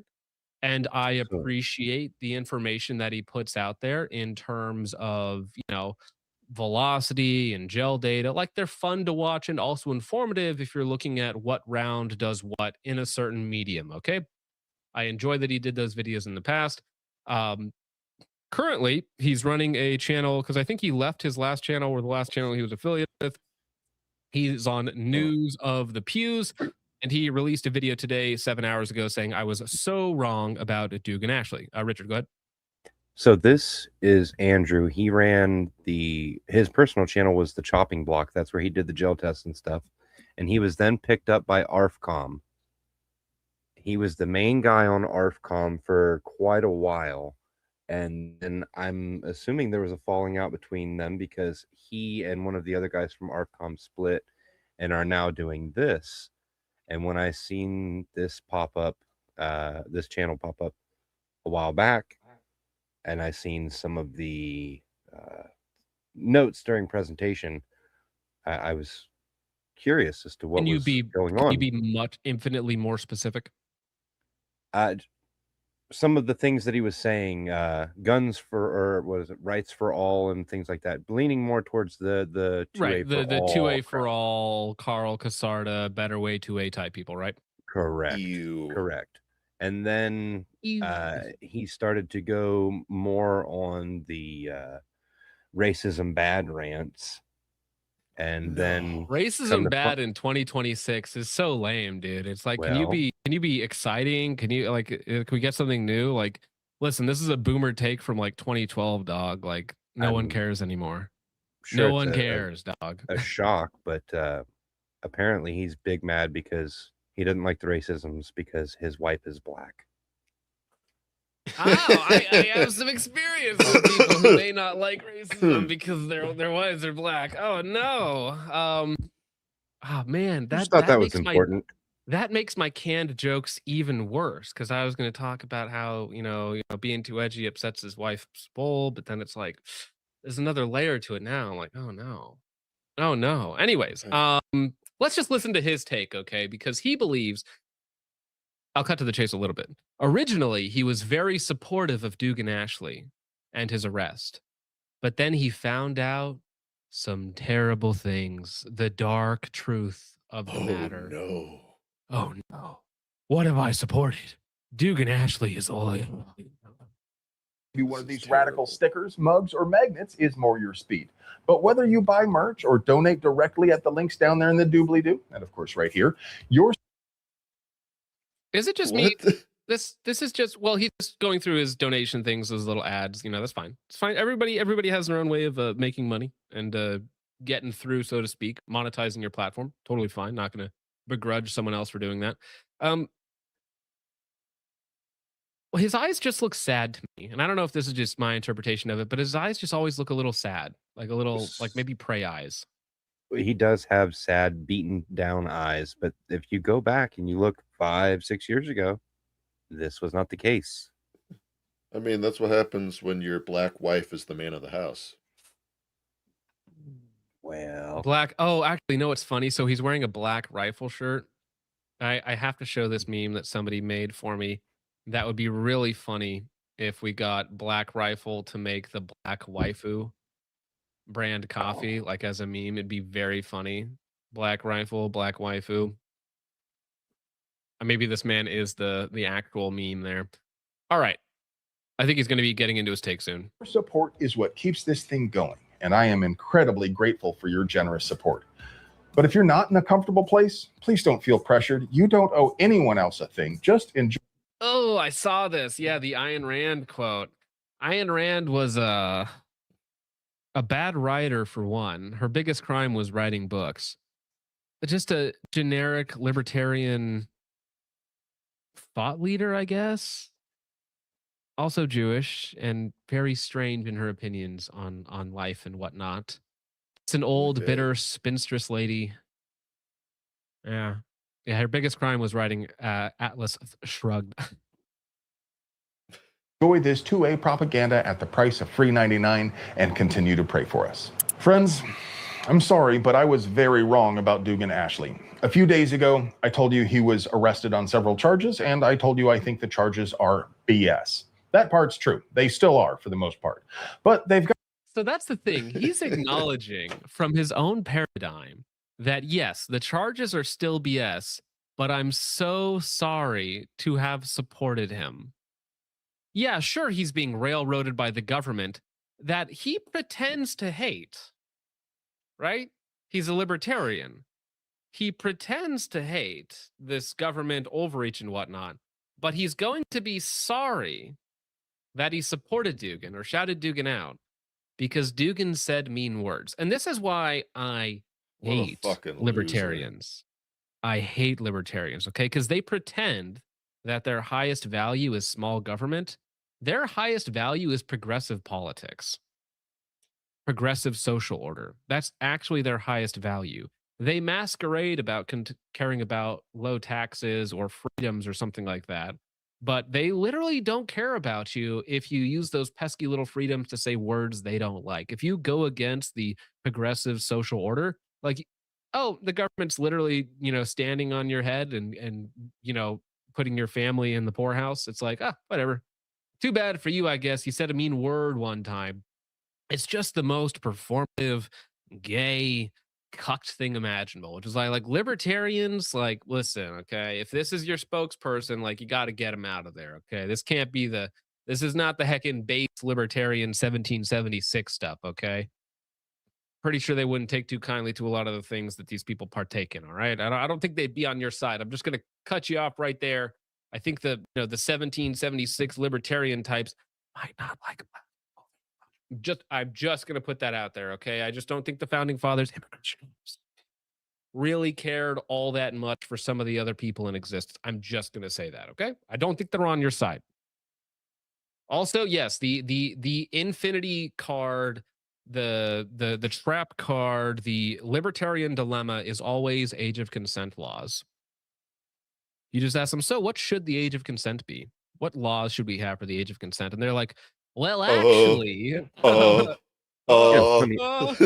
funnily enough, I'm not sure, but I think Andrew may have even been sponsored by attorneys on retainer at one point in time. But that's a whole other that's argument. funny. Yep, another wonderful conversation we had with a libertarian attorney who happened to be Jewish. Well, they're both from the same area. Same tribe? That too. Well, that's the thing, dude. I have never met a libertarian that was like, had any inkling towards race realism, let's say. That's as kosher as I can say that. Okay, I have never once met a libertarian who was based in any sort of way. Because why? Because even if they were based, as soon as I'm like, oh yeah, we should use the powers that be to remove these people and to fix it. So it's like, well, that's government overreach. So no, we can't do that. So we must let them rape your sons and daughters and murder them and replace us in this country. I don't even, honestly, when you get deep into libertarian theology, they don't even believe in borders, right? They don't believe in a state, right? So by what right do you have to protect your nation or your people? From a libertarian paradigm, the end goal is like no state, no nation, no people, just a big brown economic zone. Like that's the end goal of libertarianism. And for me, I look at that as a hellscape. So I oppose libertarianism and libertarians. Got a bit more on him than I initially thought. The biggest thing against him is this statement from over a year ago in which he said he makes videos for... Okay, so this is Dugan Ashley. This is one of the posts on his YouTube channel that, again, it's from John Browning Gun Club, I think is who tweeted this out, or the screenshot of it that is now caused Mr. What's his name again, Richard? Andrew to reconsider his support of Dugan Ashley. So you know how all of the YouTube channels want you to thumbs up and subscribe all the time and are worried about offending their viewers because they want to sell you something? True, yes. YouTubers are very afraid to be controversial, which makes them spiritually gay and ineffective. And like, as soon as you're afraid to offend someone, you should just stop speaking because everything you say at that point is a lie. Which is why you just need to be able to offend someone. That's not me. I'm a giver. I want nothing from you, especially if you have spiritual aids. It's ironic that in this case that he's saying, I don't want anything from you, but we have come together as a community to give him and his family so much, right? And he is eternally thankful for the support that he has gotten while he's behind bars and away from his family. I don't want you to comment, like, or subscribe. I make videos for myself and the 5% of viewers that are using information to kill their enemies right now and will in the future. Now, that's a little spicy, right? Because he's saying to kill their enemies right now and will in the future. But that's not saying that you sponsor terrorism or that you support terrorism or anything like that. It seems to me just to be a bit of a joke and also to be an acknowledgement of like guns are meant to kill people. Okay. So when I train people to use guns, I understand that that will mean at some point in time, someone will use this information to kill someone. Right. That is an acknowledgement of what they're for. Like if I had someone ask me or to train them in how to defend themselves, I'm training them to be able to kill someone. Yes, that is the point. Yeah. It's a tool that's primarily used for killing things. So are hammers. Well, sure, but hammers are I guess multi-purpose, whereas guns are more directed at killing specific. Same with So explosives. are white Nissan Altimas owned by people True. who have less than a 600 credit score. Well, listen, I've seen many old people killed by stolen cars as of late. Using that information to kill their enemies right now and will in the future. If you are upset because of what I write, you should just unsubscribe. In fact, everyone should just unsubscribe. It makes no difference. I will still remind you of who police. Sorry. I will still remind you of who police kneel to. If you stay subscribed, talking about who runs our country, which will be very important in just a minute when we talk about the Thomas Massie race. If you stay subscribed, you are waiving your right to not be radicalized. I will radicalize you one way or the other. I don't even care which, right? It's obvious that this is a satirical. He's being funny. He's going on a monologue here. All right. Nick Fuentes and, Hassan Piker and Destiny have said way edgier things. Way edgier things. Yeah. Okay. This is nothing because it's in text form. It scares you. No. Like I've said edgier things. Okay. I've said way edgier things in this. This is not reason to arrest someone for threatening political violence or training your enemies. This is nonsense. All right. Viewers that are using the information to kill their enemies. That, coupled with the fact that the douche in New Orleans seems to have taken him up on the offer, is likely going to be enough to get a conviction. Shouldn't be. What? See, here's the thing. He's like, well, I disagree with what he said. Therefore, I guess he's going to get it. Like, all right. I mean, to me, it's like you're kind of a black pilling cuck, but or you could fight and try and help him out or do something valuable with your time at all. But I don't know. Your black wife probably asking you to take out the garbage right now, and you're like, yes, honey, I'll get that done. Okay. And he also turned out to be a racist douchebag. Racism again, race, and he also turned out to be a racist douchebag. He's like, so anyways, he's racist, guys. I'm sorry I ever supported this guy. He's racist, guys. Oh no. Oh no. Who cares? So Doug says, I don't take anyone seriously that pretends they don't see Jews, especially veterans or politicians, not serious people in their fields, cowards. That's the same people who say, today, like, oh, it's the Zionists, it's the Epstein class. It's like when Thomas Massie in his concession speech was like, oh, yeah, I had to reach the guy, but he was too busy hanging out in Tel Aviv, so it was hard to give him a phone call. Like he's saying, yeah, Jewish people influence the political races. Jewish people explicitly, AIPAC and other organizations, KUFI, and so on and so forth, explicitly impact American politicians and control them or influence them in a way that works against the American public, I would argue. And those people are Jews. Okay. The problem is that Jews have this weird defense mechanism that they've set up where Jews is both correct and a threat. Like, so if you call someone a Jew, it's like that's objectively correct what they are, but then they take that as you calling them that thing a threat or anti-Semitic in some way. You're trying to commit a Holocaust against me. Oy vey. At the same time, they are he Jewish. Just made a factual Jewish, statement. It's a slur. Yeah. Do you ever get tired of being ruled over and exploited by Jews while being censored from talking about it? Duke says, again, it's like, look at who runs all of the major corporations, the banks, the media, who has the most influence in politics, who has the most pull in the Middle East. Look at the Ellisons. Jewish people. Look at objectively, any of these oligarchs who are Jews, gave Trump $300 billion under the promise that he would do things for them in the Middle East. Right? Explicitly. They've stated that.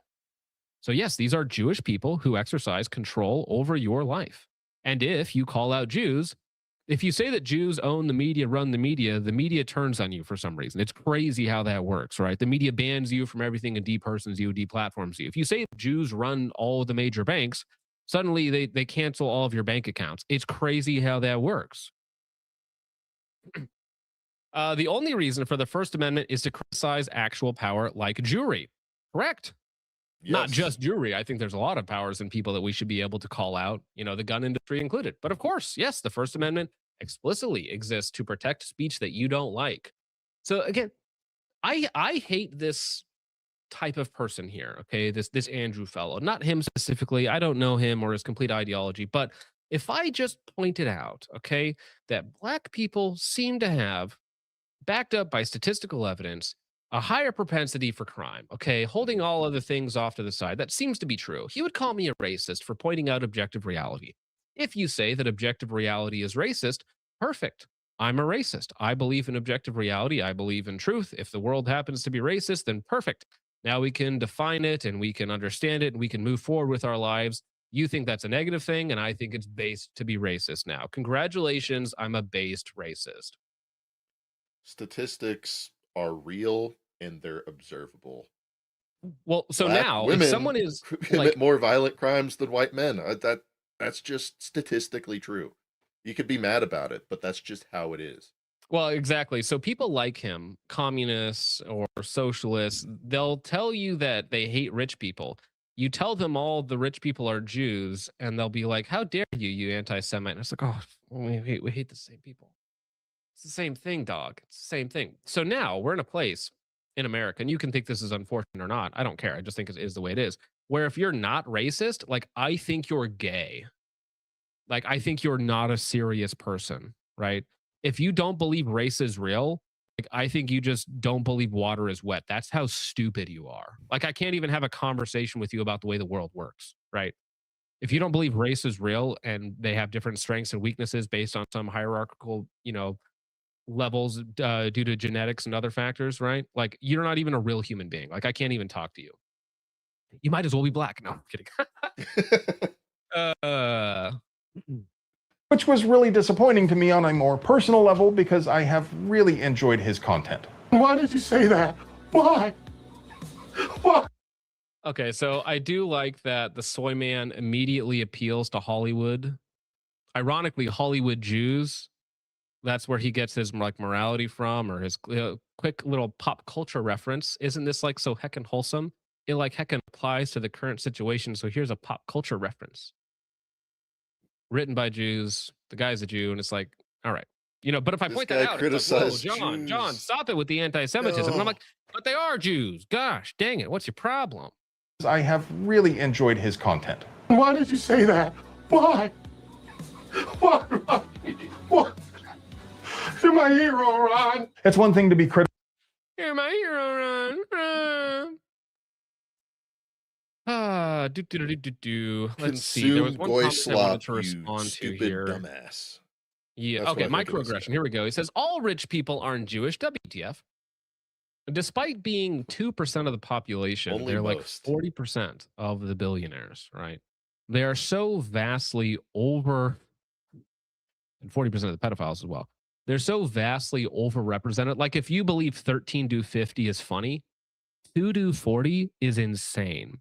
Like if you look at Trump's cabinet and it's like 70%, 70%, you're like at 2% of the population, but 70% of Trump's cabinet. It's like, They also make up a lot of the percentage of pedophiles too. But well, that's why I said 2 do 40 is way worse than 13 do 50.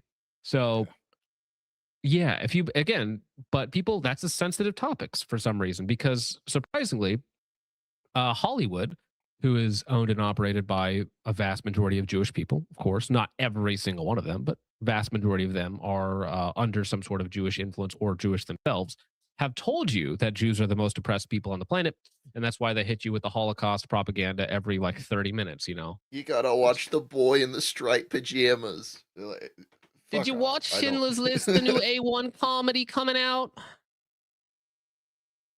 of the policies of the nation of Israel, and it's another to be a racist fuckwit.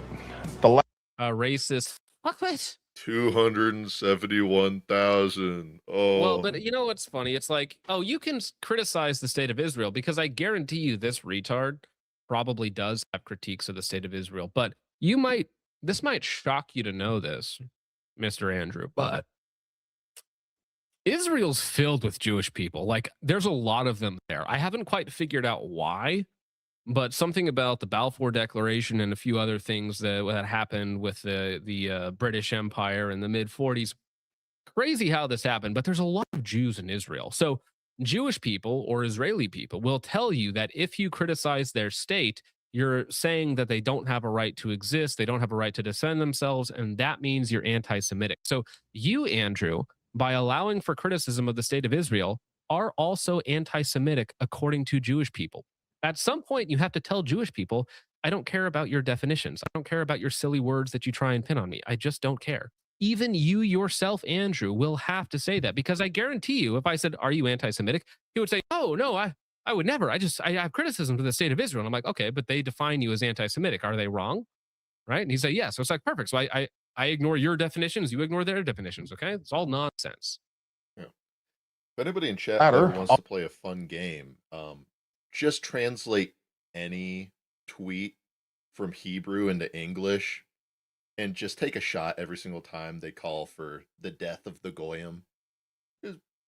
Just see how drunk you get Genocide, by the end of murder, the night. rape. Like the other day when the tribunal in Israel found the people who were caught raping Palestinian prisoners live on camera not guilty, and then they celebrated in the streets because they want to have the ability to rape people without consequence.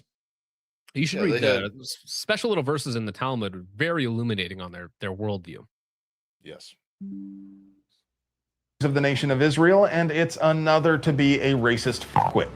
The latter always try to claim undeserved legitimacy. Why is he putting up a rat while talking about Jewish people? That's really anti-Semitic. That's real poor visual choice, Andrew. It's really anti-Semitic to be talking about Jews and showing a rat on screen, don't you think? It is funny that the rat is wearing a human face, which is also that's basically straight up Nazi dog whistling, dude. A rat with a human face on it while talking about Jews, that is straight up a neo-Nazi dog whistle. Legitimacy by pretending at the former, but Ashley directed his comments at Jews in general, not the. Who cares? Like, this is so weird. It's so strange to me. Like, if I said that Chinese people are hardworking, nobody bats an eye. Not a single person. Bats mentioned. You know, but if it's like if a certain racial group has a general tendency, let's say, we understand. I'm not going to go through this argument. Yes, not every individual exhibits the general tendencies. Of course, we understand there are exceptions to the rule. Exceptions do not destroy the rule, do not remove the rule. Okay, there's general stereotypes for a reason. So if I say Chinese people are hardworking, nobody bats an eye.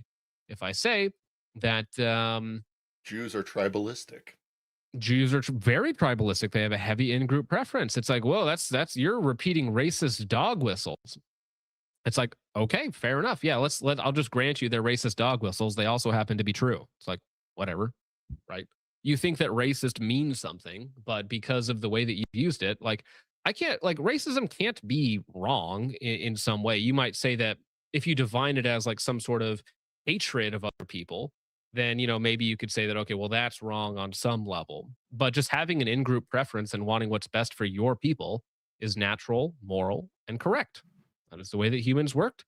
God himself set up nations and peoples to be elevated at certain times and places. He sets up rules for these people. He sets up boundaries for these people.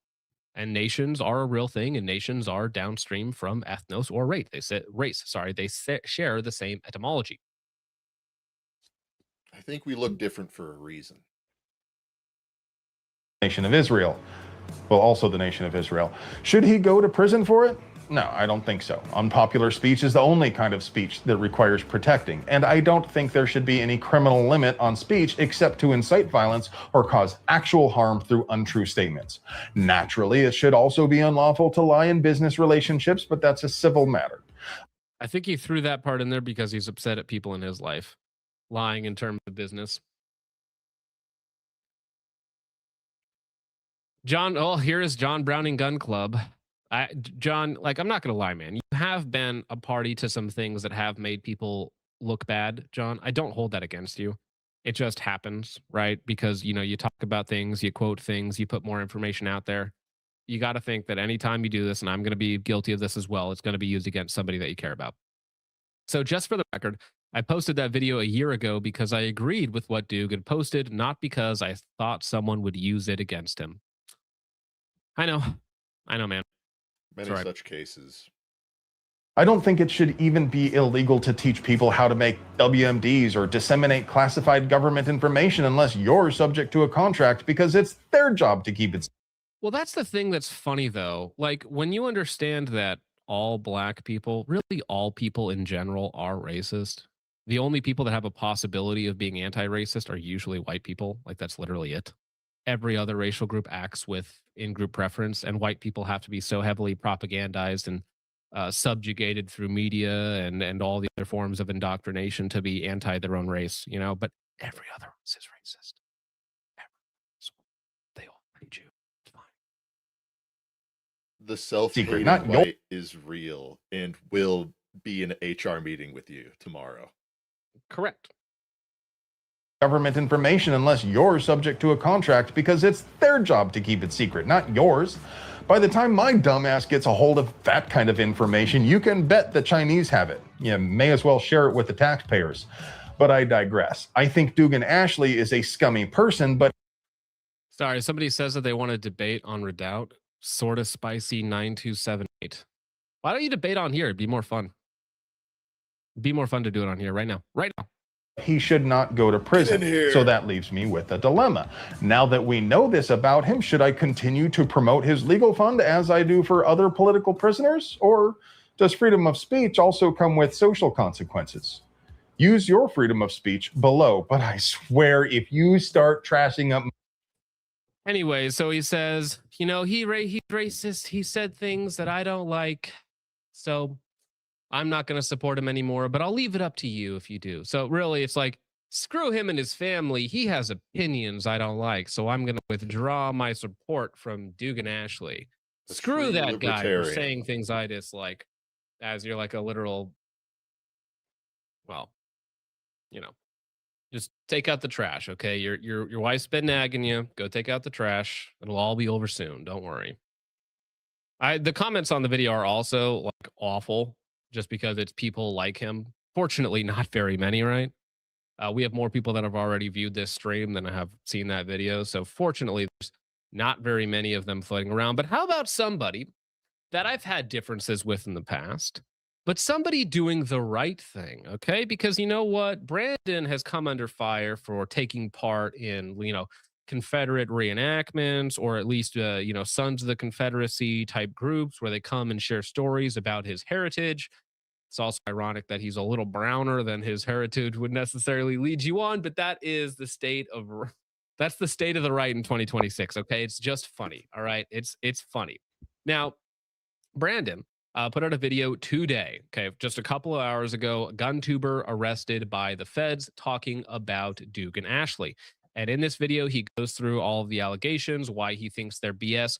But Brandon, who is going to be the Texas congressman, one of the Texas congressmen in the not too distant future, is a very important person. He might be the integral person here because he is going to be in the administration. He is going to be in the seat of power, a very small seat in the larger seat of power, but he is going to be in there and have the ability to execute change, or at least get something moving in a positive direction in two ways. One, that he has a huge audience that can draw a lot of eyes to the situation, that can raise an insane amount of funds, that can have this huge swell of support for Dugan Ashley, for Jordan Derrick, for him and his family while he's currently incarcerated. Massively important for that. That's why just today, by the end of the day, it'll probably be like an extra $10,000, extra $20,000 for Jordan Derrick just by Brandon putting out this video. Again, I've had my differences with Brandon in the past. I've chatted with Brandon a little bit at SHOT Show. Seems like a nice guy. I hope he's our guy. I hope he does what's right. And so far, it seems like he is. So I absolutely commend him for putting out this video. But there's a very important part of this video that he puts in at the end by calling out people who can affect change by name. Bond, which, from what I've read, they did. Just a reminder, this is a guy who has not committed any violent crimes. They're not even accusing him of having committed any violent crimes. He's hurt no one, sitting in jail as I record this video and as you watch it.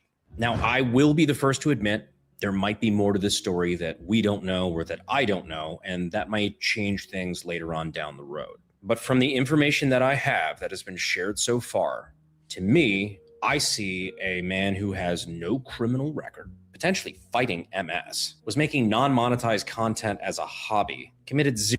Now, the one little thing that Brandon missed on here, which I get because you have to get like 30 minutes into a random live stream on a Friday night to get this information, but there was $3,000 over the course of like 3 years that he took on Patreon, Ko-Fi, and one other one, Subscribestar, over the course of 3 years that he took from people while making videos. So that is the argument that the court is using, and they lied in court saying he made $3,000 a month when he only made $3,000 in total.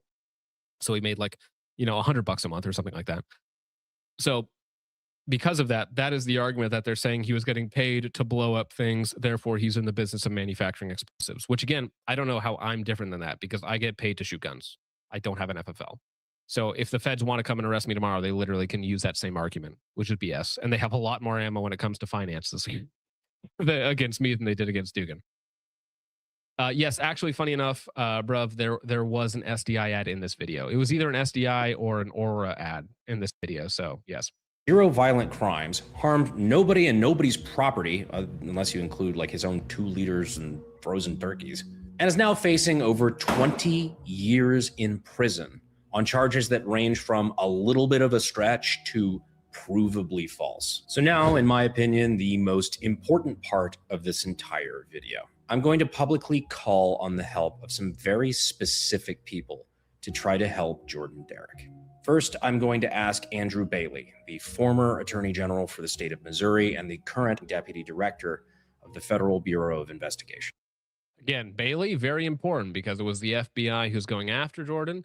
He's the former AG of Missouri, where Jordan is currently being charged and held. So he is a incredibly important player here, okay, in getting this resolved amicably and quickly for all parties. I'd like to see if anybody that you know in the Missouri Attorney General's office would be able to help oversee this case, since I believe these charges originated from the Attorney General's office of Western Missouri. And if there's more to this story that I don't know, then so be it. But I want to make sure that one of our guys is overseeing this to make sure he's not just getting railroaded. Andrew, you're a big gun rights advocate, and you've been a huge champion for us in the past. Please help us out. Next, I would like to ask both acting U.S. Attorney General Todd Blanche and acting director of the ATF, Rob Cicada, for help as well. As heads of the Department of Justice and the Bureau of Alcohol, Tobacco, Firearms, and Explosives, I feel like this falls pretty tightly under your purview. We were promised one of the most pro-2A administrations in American history. And don't get me wrong, I'm excited with a lot of the wins that we've gotten recently under the ATF and its new leadership. So again, he's hitting everything that I can't do, right? I can tag some of these guys on Twitter. Nobody cares, right? I'm not big enough. I don't have connections. Not only is Brandon both big enough, having, millions of followers across all of his platforms, but also now going to be a congressman for the state of Texas, right? Going to have real political pull, going to be able to get these people's phone numbers, going to be able to talk to these people, going to be able to move things in a positive direction. And I'm going to be real, guys. I think it is thanks to you getting the word out on all the different videos or tweets that were out there. I'm going to blame you guys for getting this to Brandon's attention so that he can get it to the people that need to see it and hopefully affect some sort of change. Now, this is not where it ends, okay? Because there are other players within the gun industry. There are other corporations within the gun industry. There are other advocacy groups within the gun industry that haven't yet bent the knee, okay? They haven't yet acquiesced to our demands to speak up about Dugan Ashley and his plight. So Brandon, a big player, he's joined the team. Okay, fantastic. He's doing what he can. Wonderful. Very based of you. But that's not what we're stopping. We're not stopping with Brandon, okay? There's lots of other advocacy organizations within the 2A space that need to be bugged. They need to be bombarded and bullied into doing what we want them to do. If there's other big speakers in the industry that have not yet spoken up, bully them and berate them until they do. All right? That's our job. Get the word out so that people who are in power, who have some access to the levers that be, right, can do something about it, right? And that's our job, okay? I'm blaming you guys for the success we've had so far, and I am forcing you, okay? I'm whipping you right now, okay, metaphorically, to carry on because we're not quite there yet. You're getting drafted and you're going to like it. What's that? Sorry. I said you're getting drafted and you're going to like it. That's right. Yes. The overbearing NFA restrictions. I hope we see a lot more of that, and I hope to be helping you from the legislative side in Congress soon. I'm asking you to please weigh in on this and make sure that a nonviolent man doesn't get railroaded by the justice system on your watch. Now the real question. What is it that you all can do at home? Well, you can do what I just did and donate to his legal defense, which I will leave down in the description. But also, get the word out. Share this video or one like it. Fuck it. I don't care if you don't like me or you don't want to share my content. That's fine. Just share one that's like it. Just get the word out there. What really matters at the end of the day is that we get the word out about this situation and make sure it doesn't get swept under the rug. Do it for Dugan. Anyhow, that's all I had for today. That is very good to hear. Anyways, thank you to Brandon for doing that. Absolutely. And again, that is the tale of two people. You can be like retarded cringe merchant talking to the ether, you know, as your wife screaming about the the trash in the background, or you can be out there actually doing something, actually applying force to the wheels of, you know, the machine, so to speak, and getting something done. And again, just since Brandon's video dropped 4 or 5 hours ago, the total sum is now nearing $58,000 when it was like, I think, low 50s or maybe high 40s yesterday. So we're making really good progress. Total funds needed going to be somewhere between $100,000 and $250,000. So at the minimum, we're over halfway there. Okay, we're over halfway there. We're definitely going to make it, bros. We've got lots of time, and really, you know, $150,000, $200,000 is a lot of money to us. Okay, it is. It's a lot of money to us. But I know some players out there that I'm trying to work on. Okay, that I'm going to berate, that I'm going to bully personally. Okay, and I'm going to listen. Okay, you want to make a good marketing move? Okay, you want to get the will of the gun community behind you. You want to get their support forever. Okay, you want to make a baller marketing move? Drop $100K on Dugan's defense fund. Okay, all right. Yeah, come on, Miriam You do that. Adelson. Yeah, the gun tube Miriam Adelson. I'm like, all right, you want to win Calling you out. goodwill forever? All right, you're gonna listen. Okay, you want to sell product? Okay, me and you, we're gonna put Dugan's face on T-shirts. Okay, and you're gonna make $1 million, but in that process, you're gonna donate a bunch to him. All right, that's how it's gonna go. Okay, just do it. It's gonna be good. It's gonna be great, fantastic. Don't you worry. All right, you're gonna make money in the process. Okay, so I'm gonna appeal to your self-preservation as well here, and if not, I'm gonna bully you. So. That's the plan.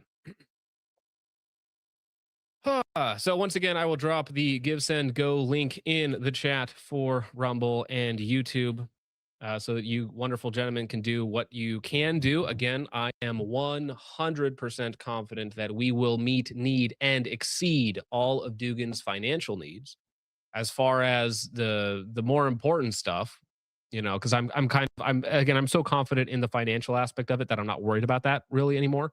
But what we need is, for one, the judge and the jury to do the right thing, which is complicated and would take an act of God, which is why you should be praying.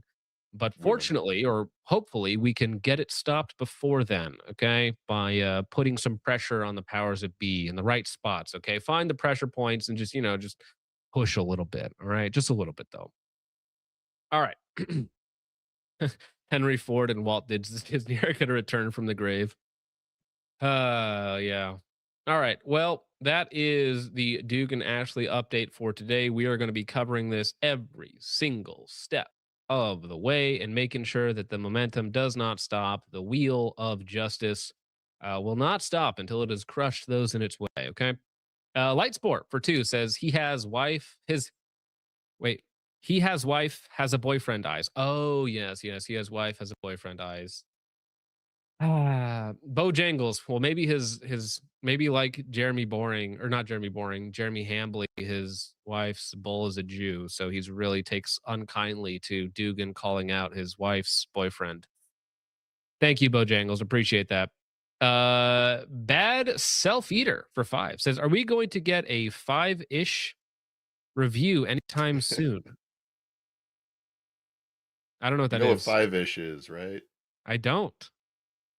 The Jewish American money mascot, 5-ish? I literally don't. What the heck? Is 5-ish. Oh, come on. 5-ish. Okay, I see him now. Yeah, I've never seen it before, but that is very funny. free kosher Jewish videos for kids and adults, and it's literally money, 5-ish. All right. US dollars. You got to Yes. keep that in mind. That is very funny. Who runs the Fed again? Amrite Boy for 5 says right wing moves on from libertarian beliefs in their personal development. That's the lefties stick there and make it another progressive hellhole. Yes, I think a lot of based people like started in the center or started like progressive because that's the way that their family dynamic was. That's what they were taught in schools, right? And they're like, well, that seems a little silly. You know, let's go to libertarianism, okay? Because you can have the progressive stuff, but also be like fiscally libertarian. You don't want wars. You don't want all this oppression and whatnot. And then you're like, those guys suck and they need to be stopped. I can't stop them without the levers of power. Yeah, I'm going to stop those people.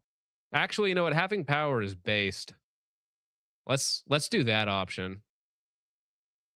So yeah, that's where a lot of people end up. Like I know some people who have had some wild trajectories from libertarianism. All right. So there's hope for those of you out there who are still afflicted with the cancer of libertarianism.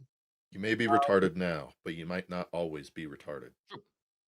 Liberty Lives in 1776 says Andrew must be pretty low in the mating hierarchy to settle with a woman of color for a wife, rather than stay single for life than ever settle with a woman.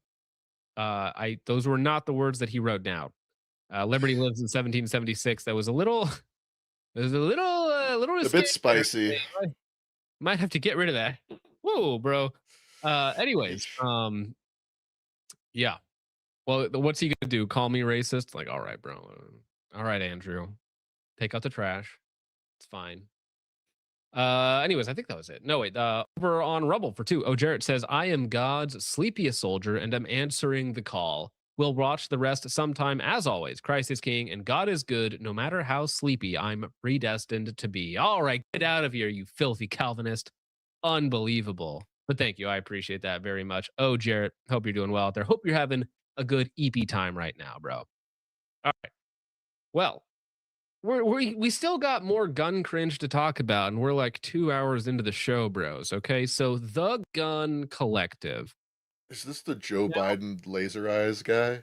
No, not quite. It's the big one. It's the big boy. This guy. Now he does always do the soy face when he's talking about new guns. And to his credit, okay, to his credit, when it comes to the Dugan question, he put up a video or mentioned him in one of his videos that I watched today. And he said he was, he did not mention anything like racism or bigotry or any of this other nonsense. He was just supportive. So to his credit, the Gun Collective, John, what's his name? Last name is like a John Patton?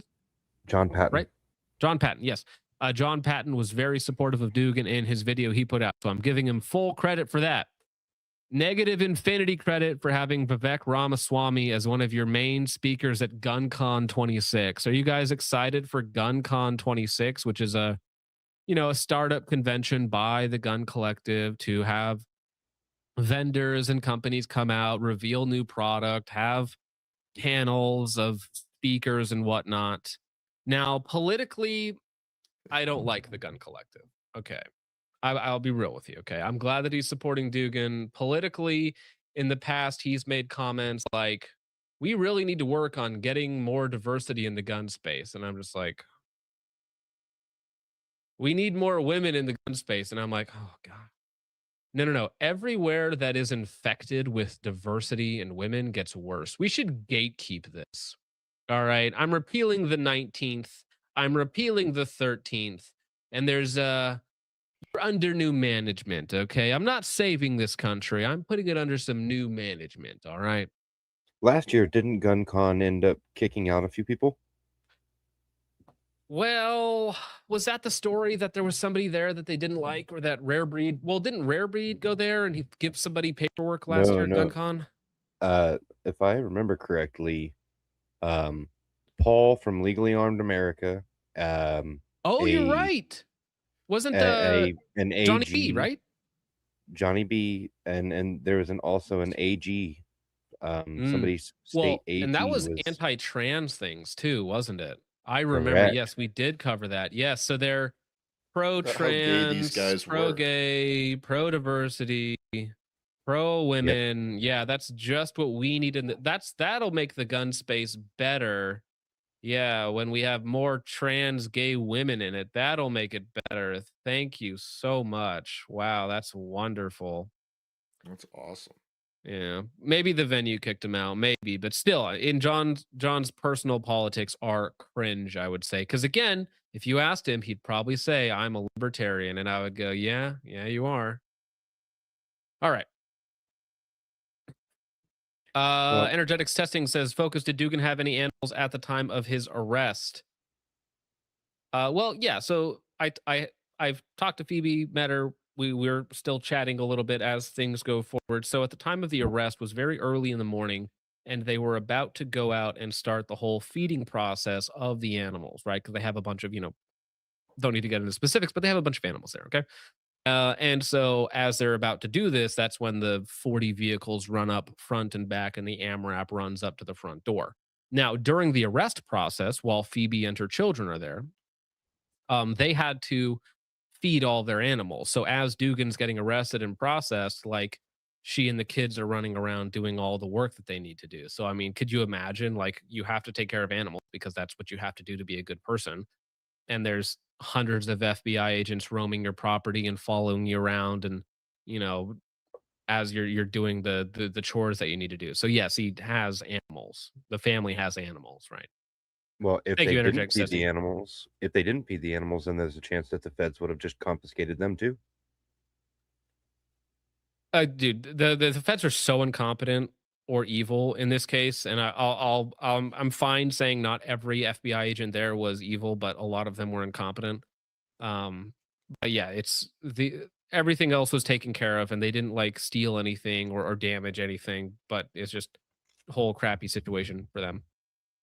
All right. Well, anyways, so back to the gun con thing.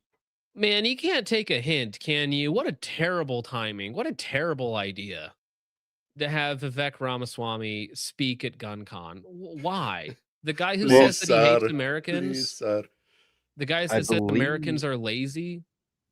I believe that on Christmas. John is also from Ohio. Even worse. Although, to be fair, he'd be like, Casey Putsch was a racist. Rawr. And it's like, okay. No. All right, bud. Yeah. Casey Putsch was a racist. We must import Infinity Indian so that we're no longer racist. Yeah. Wonderful. Is Vivek the SIG sales rep for their Indian division for their MIM parts? Well, he might be looking for a new scam. He got his billions by scamming old people out of Alzheimer's medication. Perhaps one of the most evil things you could possibly do, in fact. When I think about old people who are desperate to not lose their memories and their loved ones and lose their life in this like horrific, debilitating disease, and then you scam them, I'm like, huh. And is there something more evil you could do? Isn't his father also like provenly illegally in the US right now without like a proper visa too? And he used his mother in his own company to push the drugs through easier somehow. People may not like this, but when you're rich enough, the rules don't apply to you.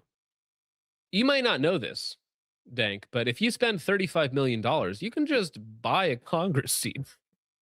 You can just do that. That's a thing you can just do. You can just buy a Congress seat for $35 million. That's kind of what it's going for. Yeah. I don't know if Cordial Forest is actually calling us racist, or if he's like jokingly saying that. So again, I don't know if the irony is that other guy who wanted to donate, or not donate. Sorry, is the other guy who wanted to debate still willing to come on? Because I'd rather have him on the show now. That'd be way more fun, right? That'd be hilarious. Let's have a conversation. Right. But anyways, the comments are just roasting him.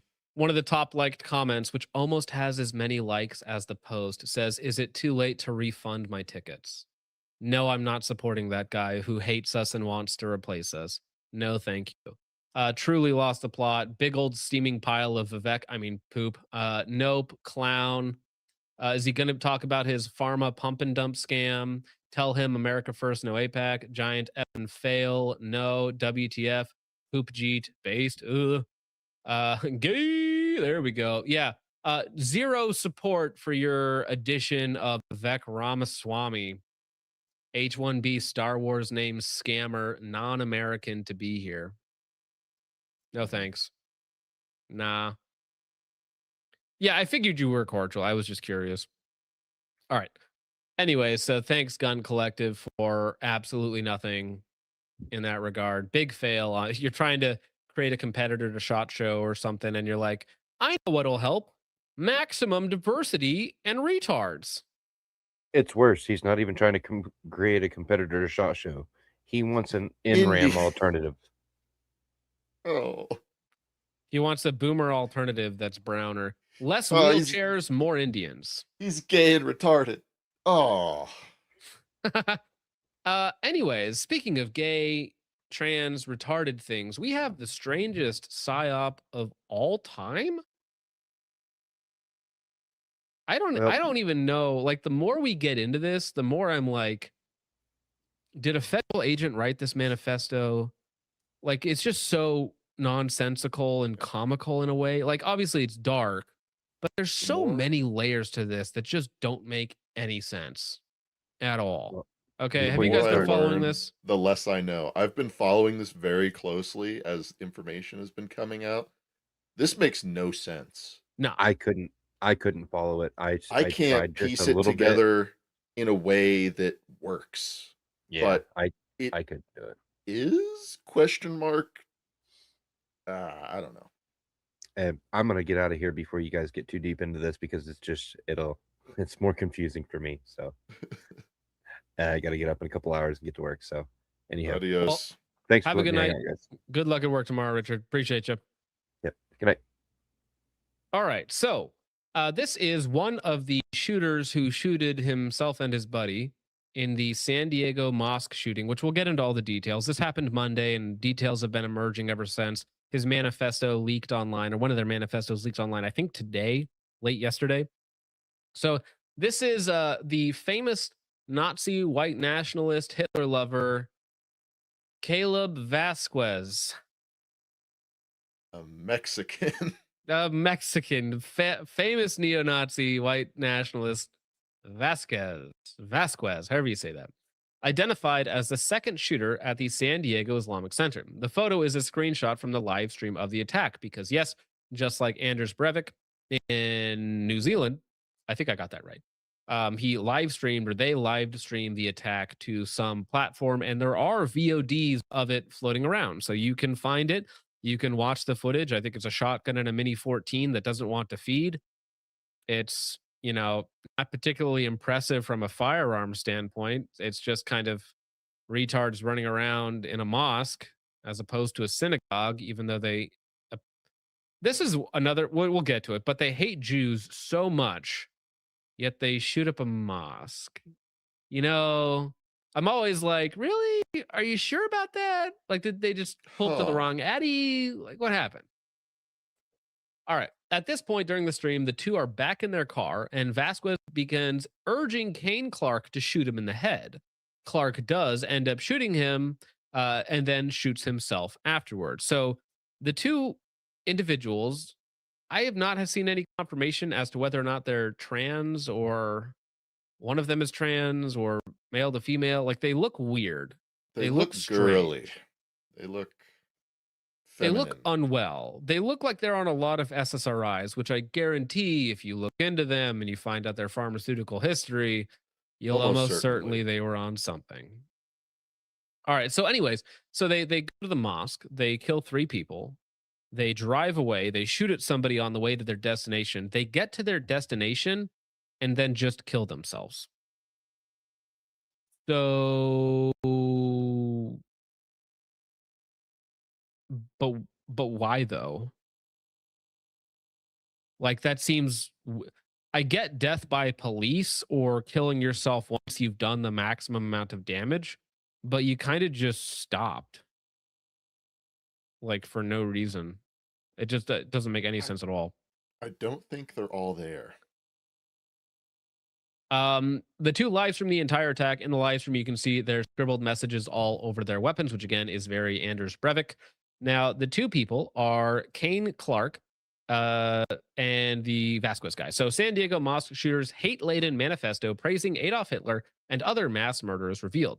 The teen gunman involved in the San Diego mosque attack, teens still dangerous, by the way, reportedly left behind a disturbing manifesto filled with hateful views praising Adolf Hitler and several notorious mass murderers before carrying out the deadly shooting, according to a bombshell report by the California Post.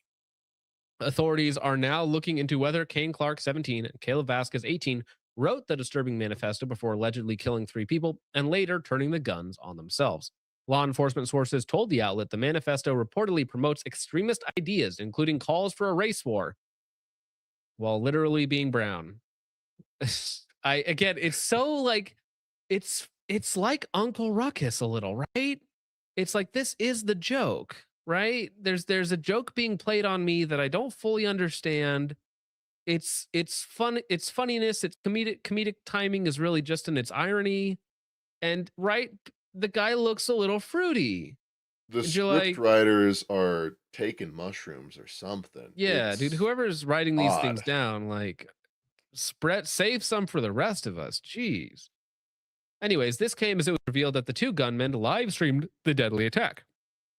I can't even hold a gun on YouTube and they'll zoink me immediately. So I don't know what they were platformed on, what they were streaming on, but it apparently allowed them to just continue on.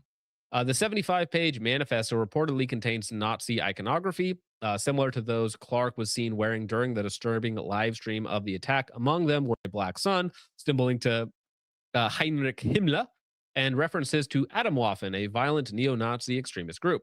And again, this is the dude Kane Clark. Like, Kane is a very boyish looks like name. a guy. That looks like And yeah. this is the guy. Anyways, this is your white supremacist Nazi man, Kane Clark, 17 years old. So that's strange. The document contained a chaotic mix of anti-Trump and anti-liberal, anti-Semitic, homophobic, and misogynistic views, largely driven by the writer's anger and resentment over their own lives, according to reports. Incel violence, all-time high. Okay, we could get rid of incel violence tomorrow. Okay, if I'm in power, okay, under new management, state mandated goth girls.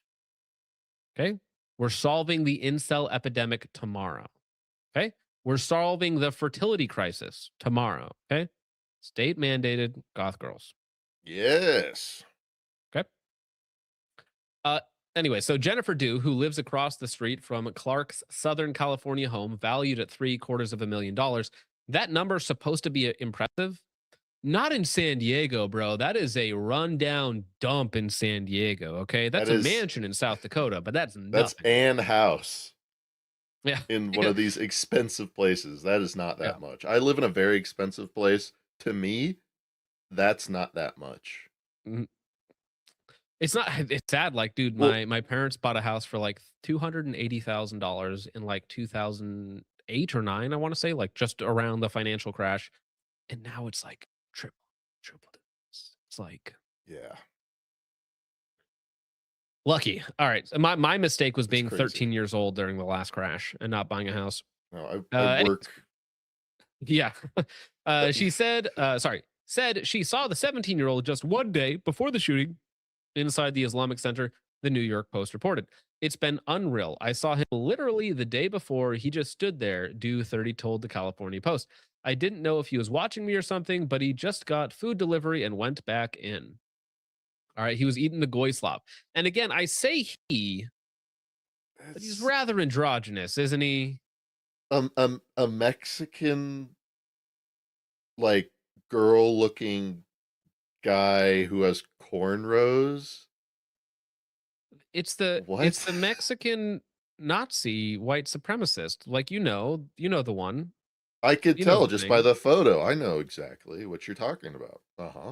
So Clark is the guy who wrote wrote the manifesto. One section of the manifesto, believed to have been written by Clark, said he did not identify with either the political left or right. He expressed deep hatred towards both sides, which is a lot of people in America, so I identify with that a little bit. He claimed to share ideological views with Hitler and said he was influenced by several notorious mass murderers, including Ted Kaczynski, Timothy McVeigh, and Norwegian terrorist Anders Breivik. Clark also reportedly pointed to the 2019 Christchurch mosque shooter in New Zealand as a model for live streaming the attack, hoping the footage would spread online and encourage similar acts of violence. In the document, he referred to the gunman as Saint Tarrant. All right. The manifesto was filled with racist and hateful rhetoric aimed at multiple groups, including Muslims, Jews, and gay people. Clark allegedly described himself as an accelerationist, someone seeking to trigger widespread chaos and an all-out race war in hopes of collapsing society. In a separate section believed to have been written by Vasquez, he spoke about insecurities over his height, saying it caused him humiliation and emotional pain. Bro, we gotta be there for our short kings, okay? Like, listen, all right, I'm a short guy, okay? It's fine. I'm 5'5". It's all right. It's not a problem. I'm 5'4". Like, I'm not upset about the fact that I'm 5'3". It's chill, okay?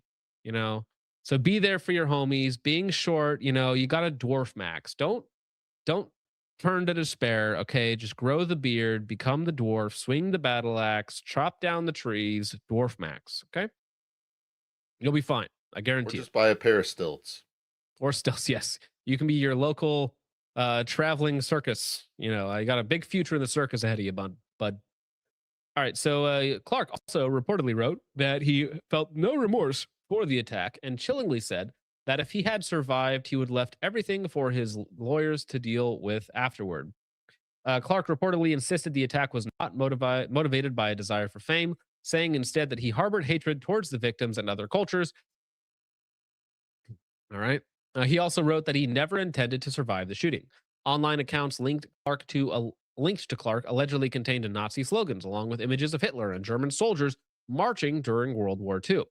Authorities said Clark and Vasquez killed 3 people during Monday's attack, including mosque security guard and father of 8, Amin Abdullah. Now,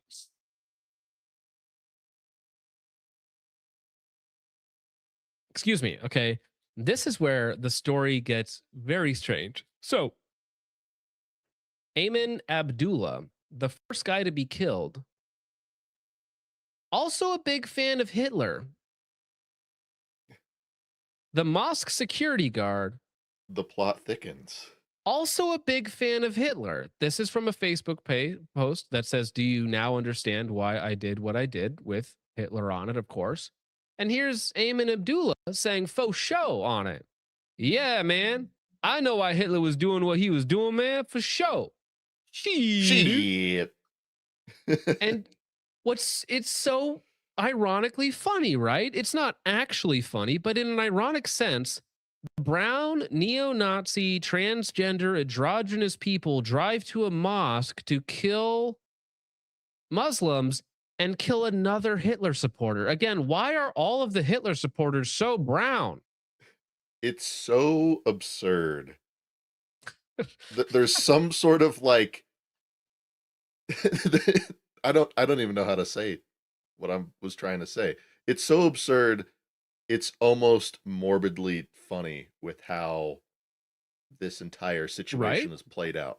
This would be the dark comedy, right? So you have like a black person spouting Nazi ideology, and then he goes to kill like these other, people that he doesn't like or whatnot. And secretly everybody at this place where he's going to kill is a big Hitler fan, right?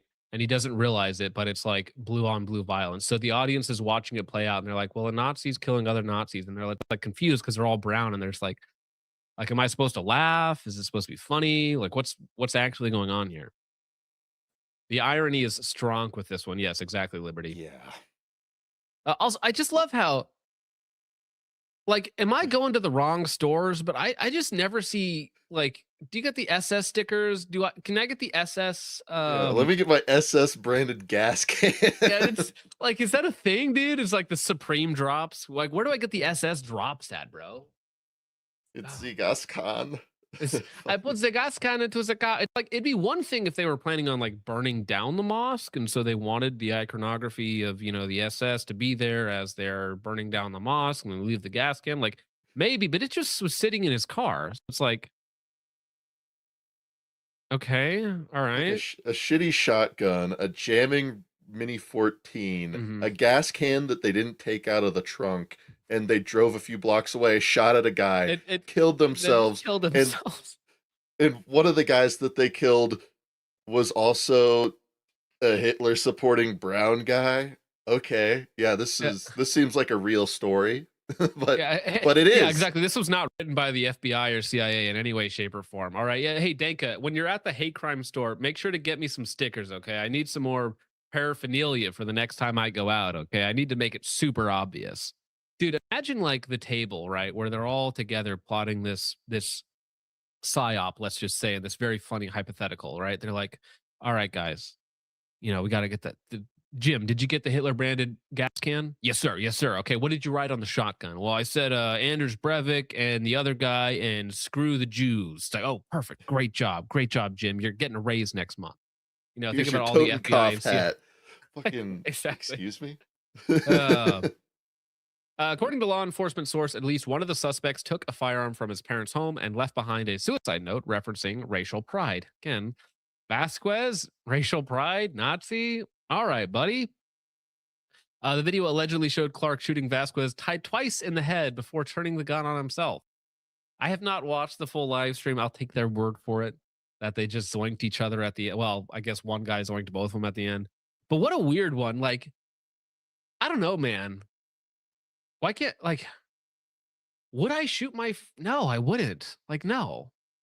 Well, I wouldn't shoot I in don't like think some either weird. one of us would do anything even remotely similar to this. Well, no, but it seems so strange. Like they were so committed to the mission.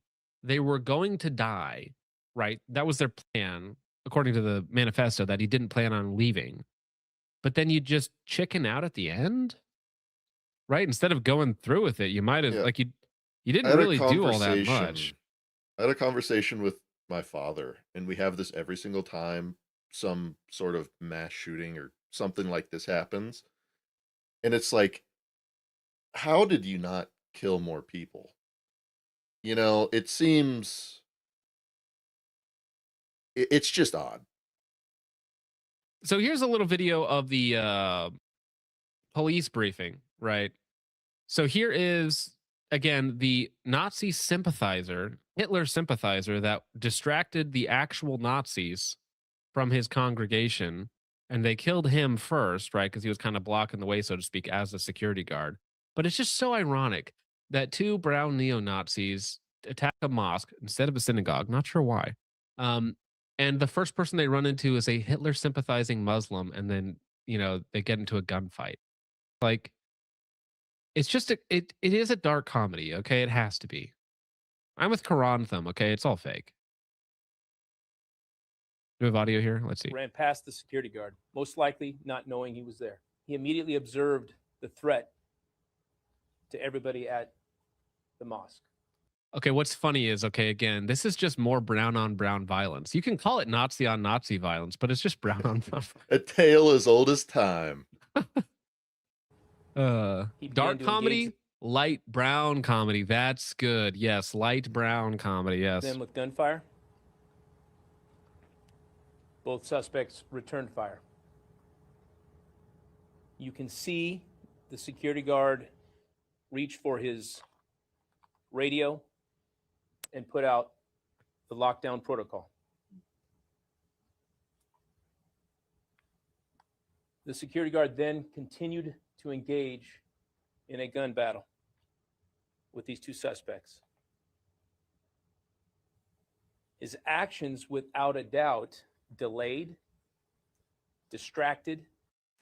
I do find that just the whole thing, right, is so wacky and strange. The fact that the security guard who's in a gunfight with two neo-Nazis is also a Hitler supporter, also a Muslim. It's just so strange. It's so weird. Now we have again a bit of the manifesto. And the manifesto is just it's the Jews, it's the Jews, it's the Jews, it's the Jews.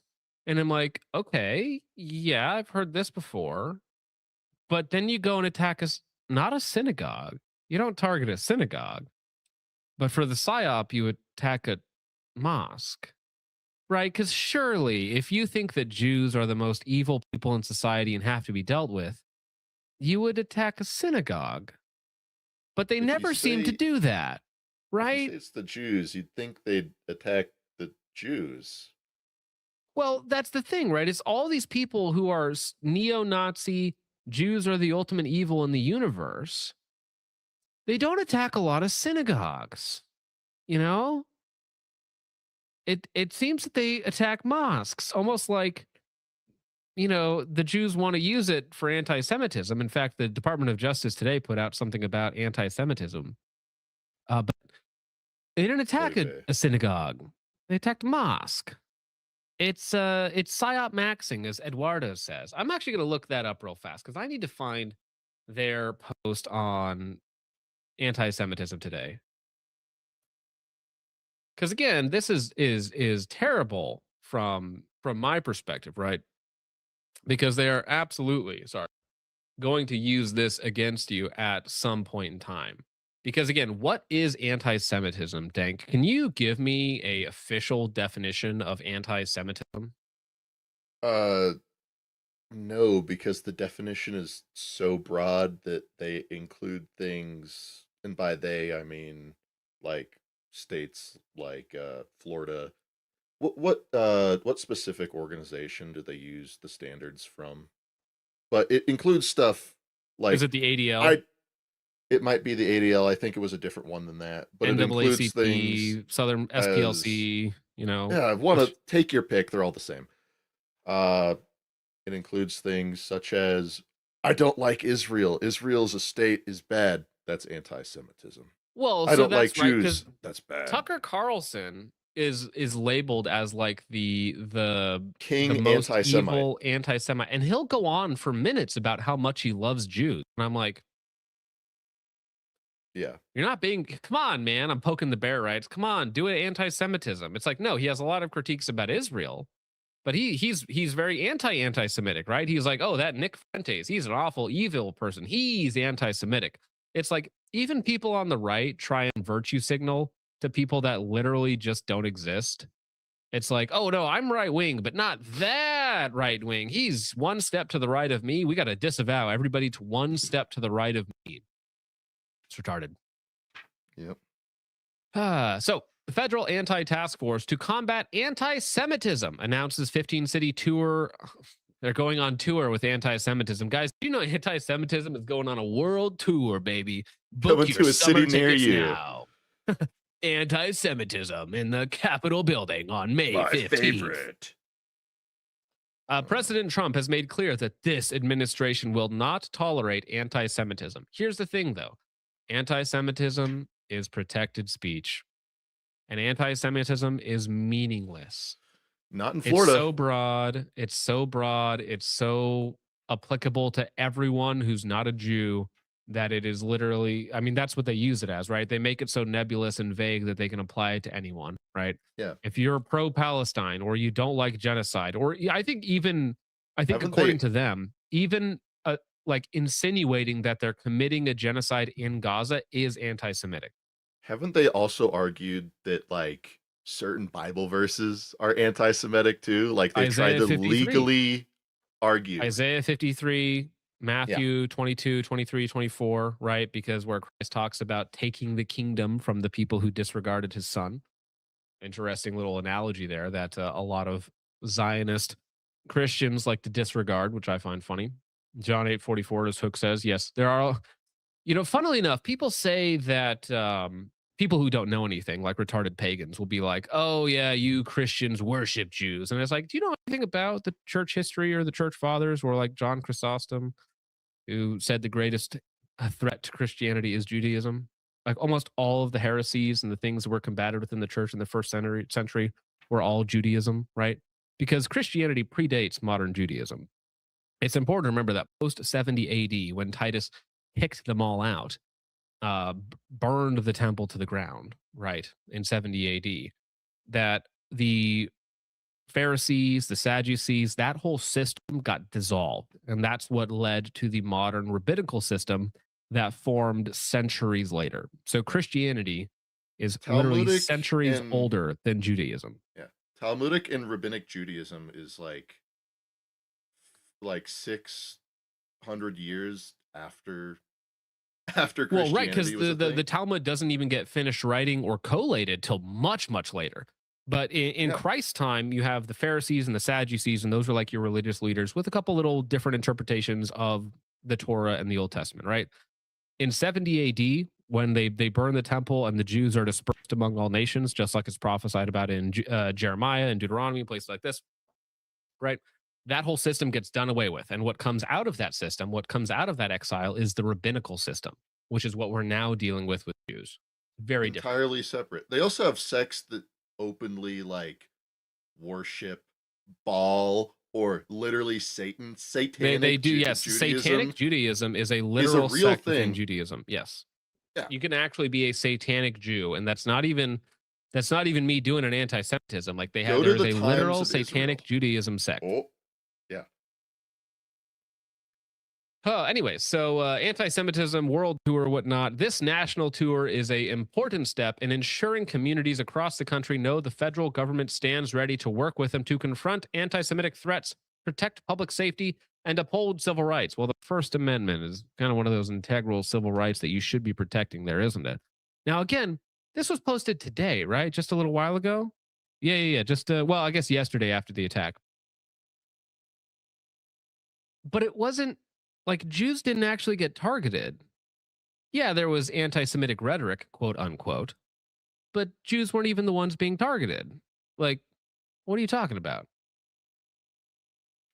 Oh, the Quran people are funny too. So Quran people, like Quran only people, or I guess just Muslims in general, I'm not entirely sure about all of their views about it, but they believe that the Quran itself is uncreated, which is like what Baptists believe about the Bible. So like fundamentalist Baptists who believe that the Bible is like an eternal uncreated document have the same view as Muslims do, which is a very strange, like heretical view within Christianity. Again, I don't know what it is within Islam. I'll let them explain that view, but it is like when Jay Dyer and other people call them like Muslims, that's why. It's because they have a similar belief structure.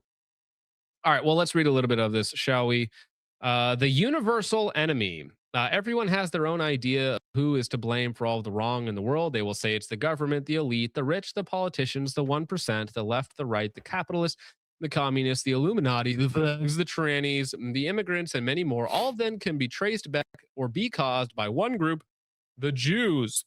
It's the Jews, it's the Jews, it's the Jews, it's the Jews. Now, I think that's too reductionist, okay? I think that's too simple. This is what's known as low IQ anti-Semitism. Just because it holds out 99% of the time doesn't mean that every time. I'm just kidding. All right. Relax, YouTube sisters.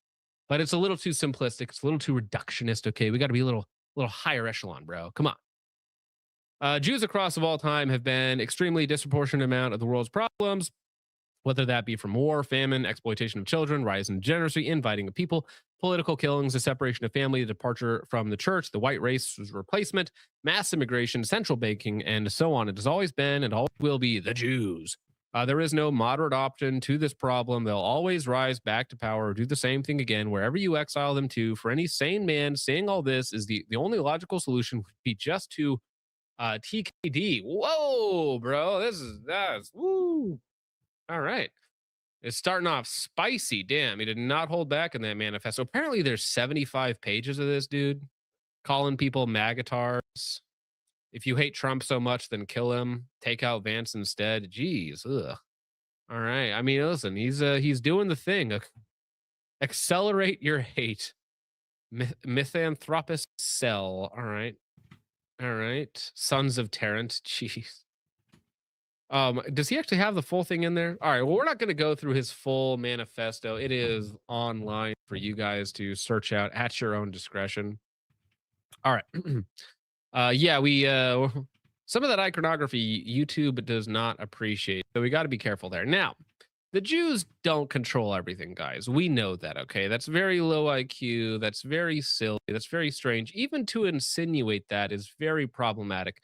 Anyway, here's Thomas Massie, who lost his race today because of $35 million of Jewish money. So that's awkward. Here's him talking before his lost race. So, Congressman, In the last 2 weeks, you repeated AOC's talking points on Venezuela, and Jasmine Crockett has retweeted you. When will you change your party affiliation to Democrat?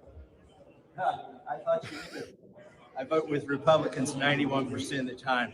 It And the seems 9% I don't, they're taken up for pedophiles, starting another war, or bankrupting our country. Now, okay, all right. This is conspiratorial John here for a second. Okay, look at Thomas Massie there. All right. So he votes with Republicans 91% of the time, except for pedophiles and wars.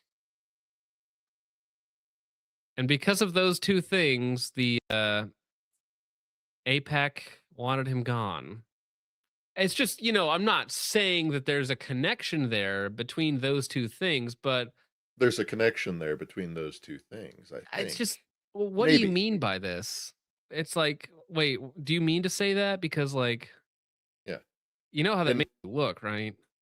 And not just $35 million anywhere, $35 million in a very, very, very red area. Well, in a guaranteed seat, right? Yeah, They needed guaranteed him seat. gone, right? That is how much they were willing to get rid of this man. Not to flip a seat. It's still going to be a red seat, but you go against pedophiles and war. Yeah. Therefore, the Jewish people seek to remove you. It's like, Yeah. To quote Trump, he said he just needed a warm body. So literally anybody anyone. except Yeah. Who him, cares who it is? Give me a warm body because- now. yeah. Well, so here's another one that I find quite funny. So Lucas Bodkin just responds how I would usually. So Hearts, which is, I believe, a Jewish organization, the most consequential Republican primary for Israel is happening in Kentucky. Yeah. What an odd thing to say. The most impactful one for Israel. Huh? Let me look up Thomas Massie's, what's the word where you concede? That's the one. His concession speech.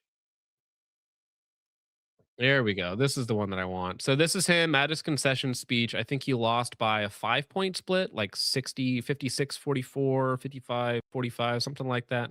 So it was still close overall, but 35 million versus $2 million in terms of total spending.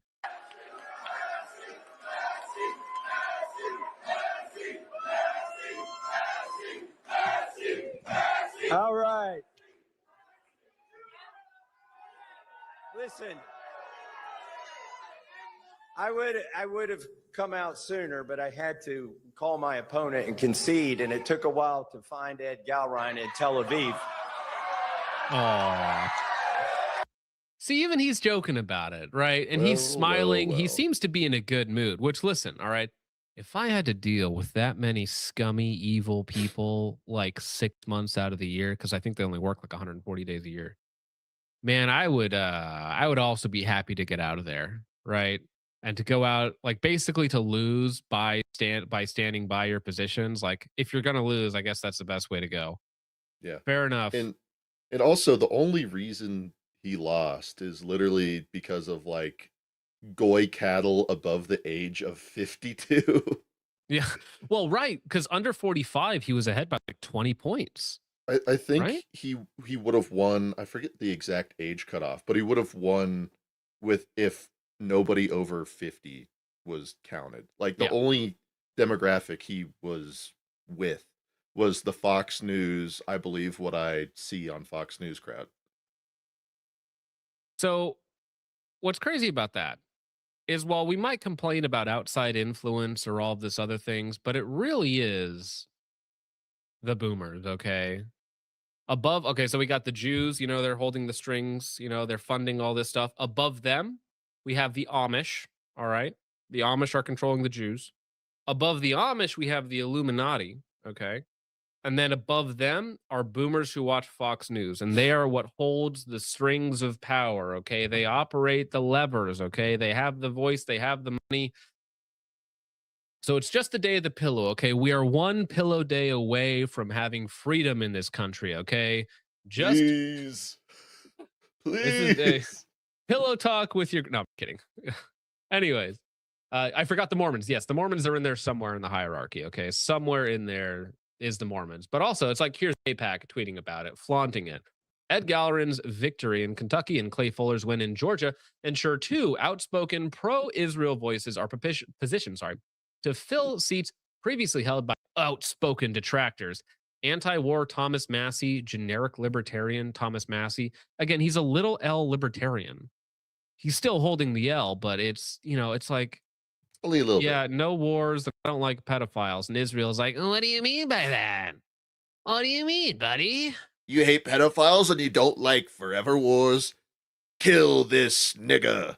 Okay. Well, and I think that cool. I think that the problem was too that he voted against the big beautiful bill last year because it added trillions in debt and took funding from one program to go to another. It was not. I mean, it was a bad bill when introduced. Yes. Well, we got a $0 tax stamp out of it on the gun side, but for the rest of the country, like, it's not a great bill. It's not good. It's bad. It's going to cause. But I mean, it's like every spending bill does this. Every spending bill sucks. There was the 10-year moratorium on AI regulation, which is like insane.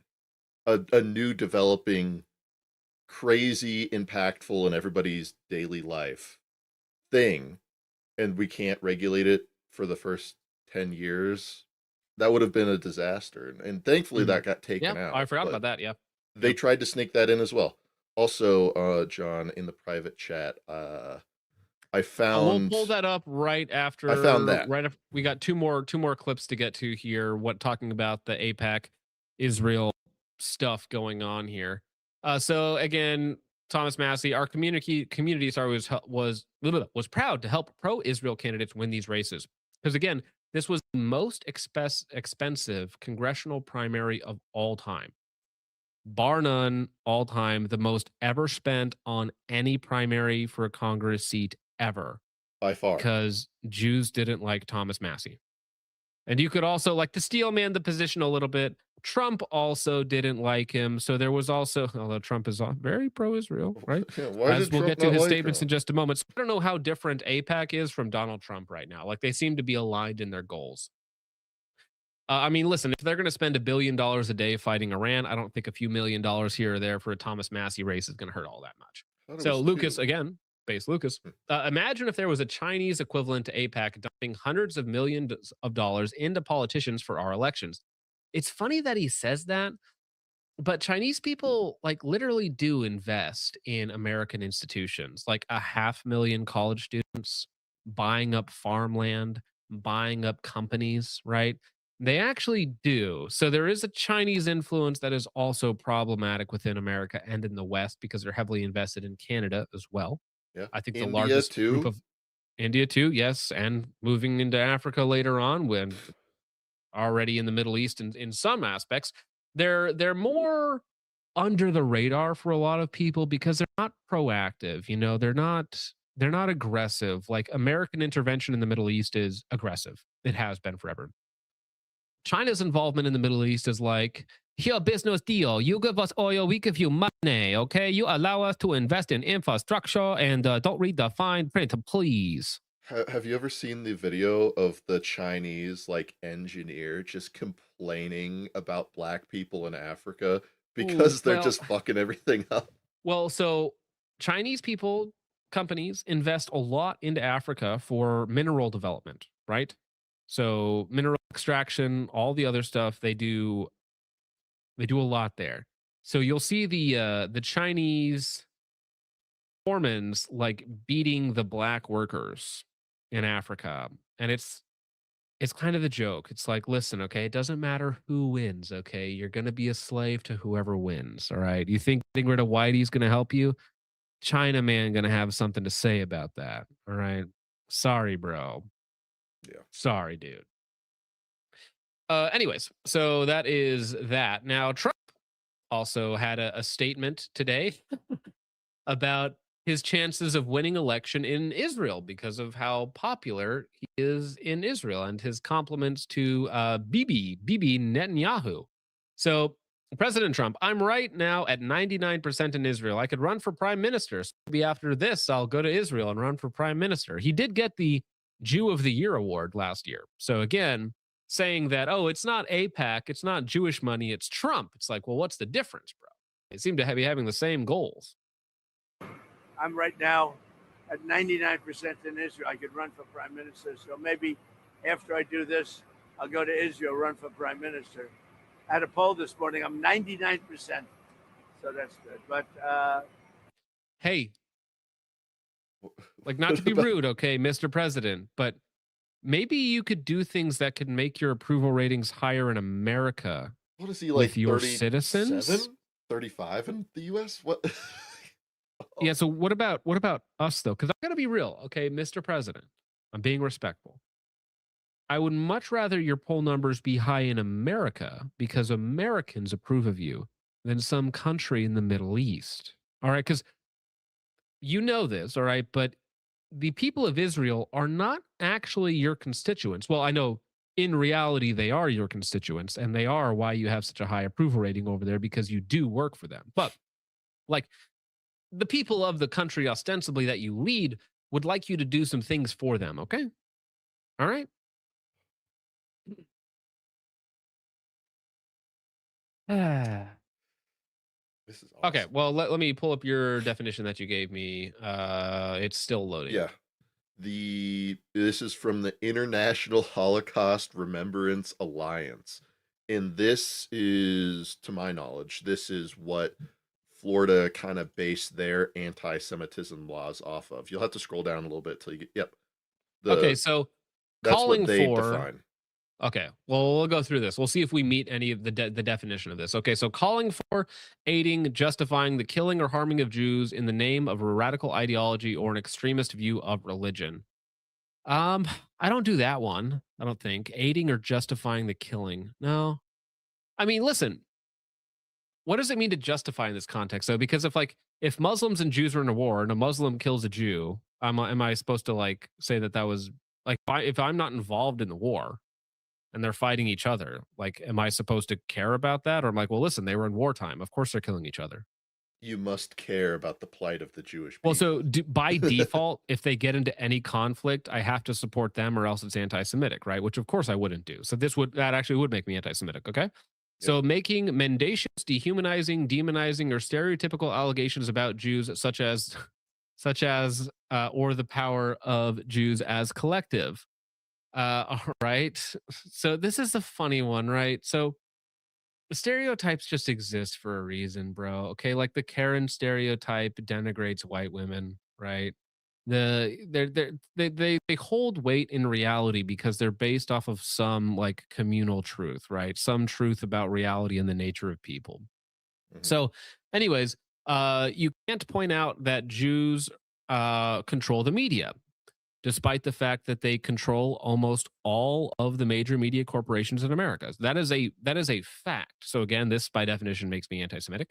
Economy.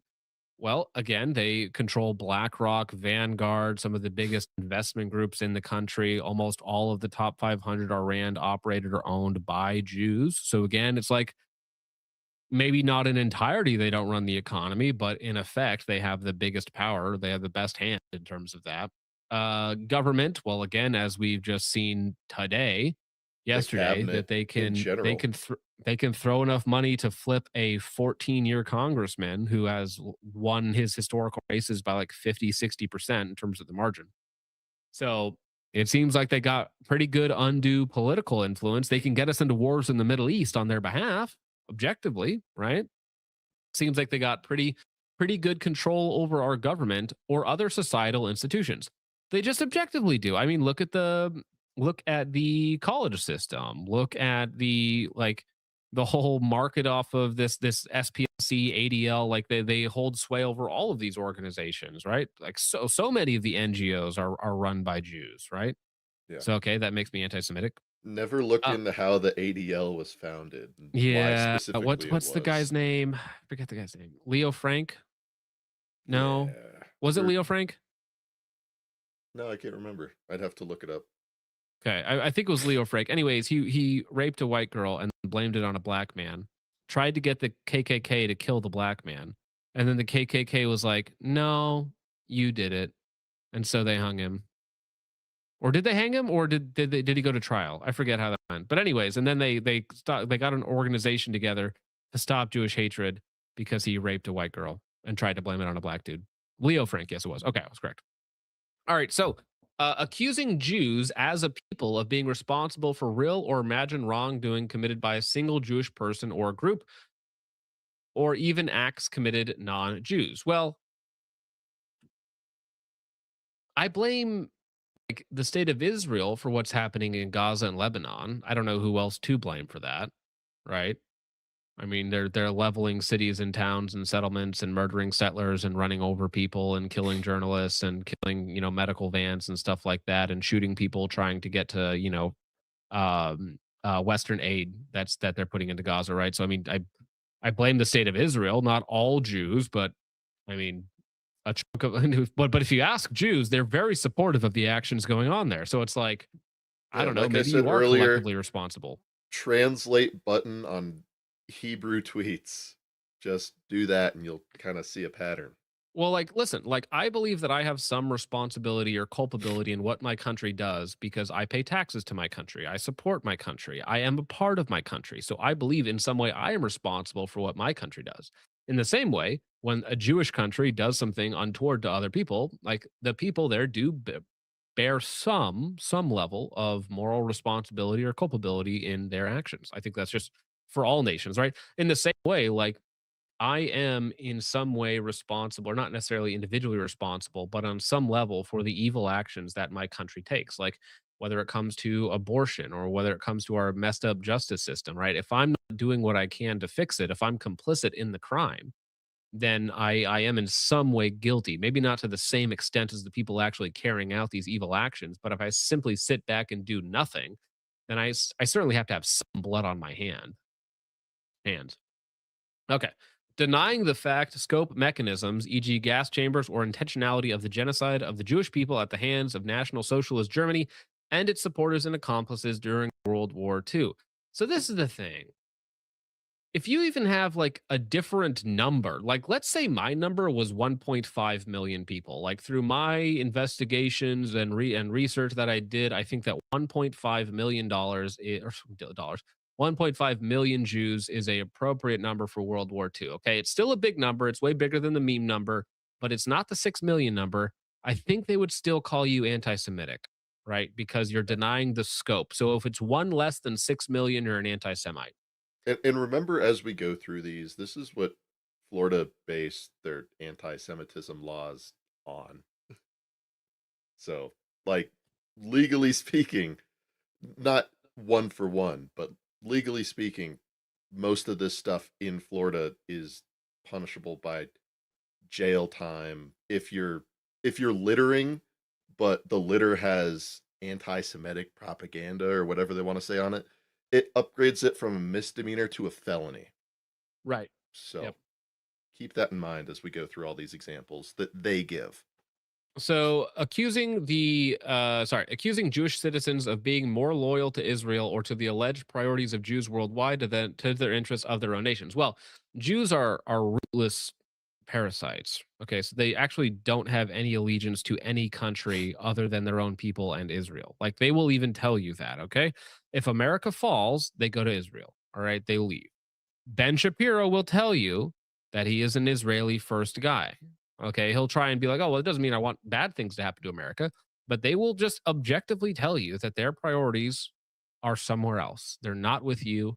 They're not really part of your nation. They'll take advantage of your nation while they can, like a parasite, and then once the host dies, they will leave somewhere else.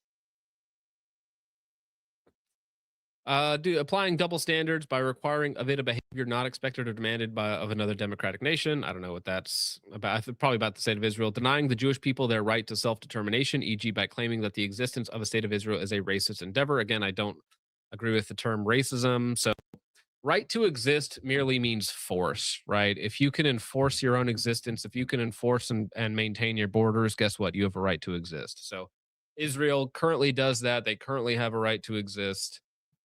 But again, it's like rights really just come down to force. So if they have the force to maintain their borders, they do. If they don't, they don't. Using symbols and images associated with classic anti-Semitism, e.g. claims of Jews killing Jesus. They did, right? Christ himself Factual. says the blood. Christ himself says the blood is more on their hands than yours when talking to Pontius Pilate. So yes, the Jews killed Jesus is the correct statement. When Christ is talking about the parable, and I might get the chapter wrong, Matthew 23 or 24, talking about the vineyards that he gives to this people, and then they disobey him. He sends his servants, and then finally he sends his son, and they kill him, referring, of course, to himself, sent by God to his people. And he says, I will take that kingdom from you and give it to someone worthy of its fruits, right? That happens to be us, by the way. Right? So yes, no, Christianity is in definition anti-Semitic. It is 100%. It is anti-Semitic. Jews will tell you that. This definition makes it anti-Semitic. Christianity is opposed to Judaism, is anti-Semitic. Drawing comparisons of contemporary Israeli policy to that of Nazis. Well, I mean, like, listen, the Nazis dehumanized Jews and other people just as everyone does during wartime and different propaganda. And Jews do the same thing to Palestinians, right? They'll tell you that they're lower than animals. They'll tell you that they're dogs. There are no innocent children in Gaza, by the way. Did you know? Did you know, Dink? There are no innocent children in Gaza. When I see a dead child in Gaza, I see a dead terrorist. That's what I see. Yeah, of course, of course. Holding Jews collectively responsible for the actions of the state of Israel. Well, I mean, like, they support the state of Israel. Who governs the state of Israel? It's like, what do you want me to do here? Yeah, Jews in Israel do really bad things. Sorry, bro. You support the state of Israel, you're complicit. Sorry, dog. It's like, I don't know, if we nuked, like, what's a place that we actually like? If we nuked Agartha, okay, and then an Agarthan guy was like, you are responsible for killing my people in Agartha, I'd be like, whoa, I support the actions, but I'm not responsible. It's like, no, you definitely do. You're definitely complicit in the actions. But all right, Dink. Well, we're like 3 hours into this, and I haven't even touched rage bait yet. I know that might have seemed like rage bait, but that was just an appetizer. That was just an appetizer. Well, it's mostly funny. It'll be quick. Okay, we'll get to this rage bait, and then we'll get us on out of here. Okay, so we have some good stories. Okay, it's not even really rage bait. It's kind of like good stories, happy ending. Wholesome happy endings here. Anyways, what happened to his face? Prosecutors say he struck a woman and pushed her from a CTA platform. 2 witnesses responded by beating the daylights out of him and tossing him onto the tracks. Attempted murder charges filed against him. Finally, thank you. Okay, people get in there. They do the right thing. Yes, exactly. More of this. Somebody starts acting out a little too much, hurting somebody, abusing someone that's smaller and weaker than you. A couple people standing by, beat the tar out of you, throw you onto the tracks. Based. Yeah, do it don't again. Don't be chimping. Don't chimp out on me. Don't chimp out on me. A man accused of shoving a woman onto a CTA track at the Cicero Blue Line station ended up on a stretcher himself after outraged bystanders allegedly jumped him, threw him onto the tracks, and beat him before police arrived. Based. According to court records and a Chicago police report, prosecutors said 44-year-old Robert Rhodes Chambers attacked a 43-year-old woman on the platform. I want to know his priors, dude. 44 years old, it's usually 1 prior per year, right? Because they usually get off the first like 15, 16 years without anything. So it's like 1.5 per year. So probably about 40 at this point in time. All right. He allegedly punched her in the back of the neck and shoulder with his fists before pushing her onto the tracks. A CPD report said the attack was captured on CTA security cameras. The woman suffered pain to her knee, ankle, right shoulder, and head, according to the report. But before officers could get to the station, 2 witnesses allegedly turned on Rhodes Chambers. According to the police report, the men attacked Rhodes Chambers, threw him off the platform onto the tracks, and continued beating him there. Officers arriving at the station summoned an ambulance to take him into Mount Sinai Hospital for treatment, records show. The report said that the victim identified Rhodes Chambers as her attacker while firefighters wheeled him out of the station on a stretcher. Rhodes Chambers was charged with attempted first-degree murder and aggravated battery of a transit passenger. Judge Peter Gonzalez detained him pending trial. Okay, we got a based Mexican. Thank you. Thank you for holding this guy. Thank you. Unbelievable that this is like what we're celebrating, okay? Bystanders doing what they should do and a judge holding the guy, okay? Because, yeah, pushing somebody onto train tracks should be like at least attempted murder, okay? Because like you're pushing them onto a place where hundreds of thousands of pounds are coming and they're not stopping for you. Okay. And also it's like, 6, 7 feet. Funny number. Damn, I got to stop doing that number. Where, you could hit your head. There's obviously train tracks down there. Broken bones, cracked skulls, whatever it might be. Like attempted murder, absolutely valid. The other guys beating the shit out of him, also valid, based. I mean, just think about how crazy it is that we're getting like somewhat hyped over what should happen every time happening once.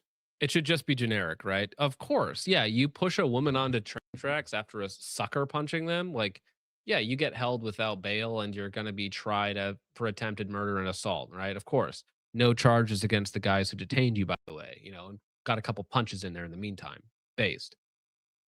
All right. Now, what's funny is we talk about that in Chicago, okay? So we got a based Hispanic judge in Chicago. But if we cross over the pond a little bit, we have 1-year-old babies being recorded as a crime suspect by police after she inflicted a minor injury on another child of color.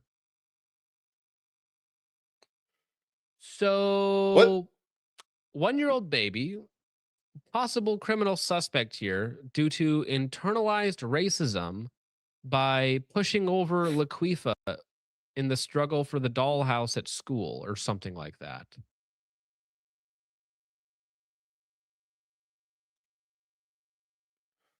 Britain, not so based. Not so based. It's cringe. Cringe, cringe, cringe. In fact, the article that we have on it is written by Noor Karashi. That's a British name. Very British. A 1-year-old girl has been recorded as a crime suspect by police after she inflicted minor injury on another child. New figures show hundreds of children under the age of 10 have been reported in Kent for offenses such as burglary, arson, and sexual offending. A total of 683 people aged 9 or below were named by police in the county between January of 23 and December of 25.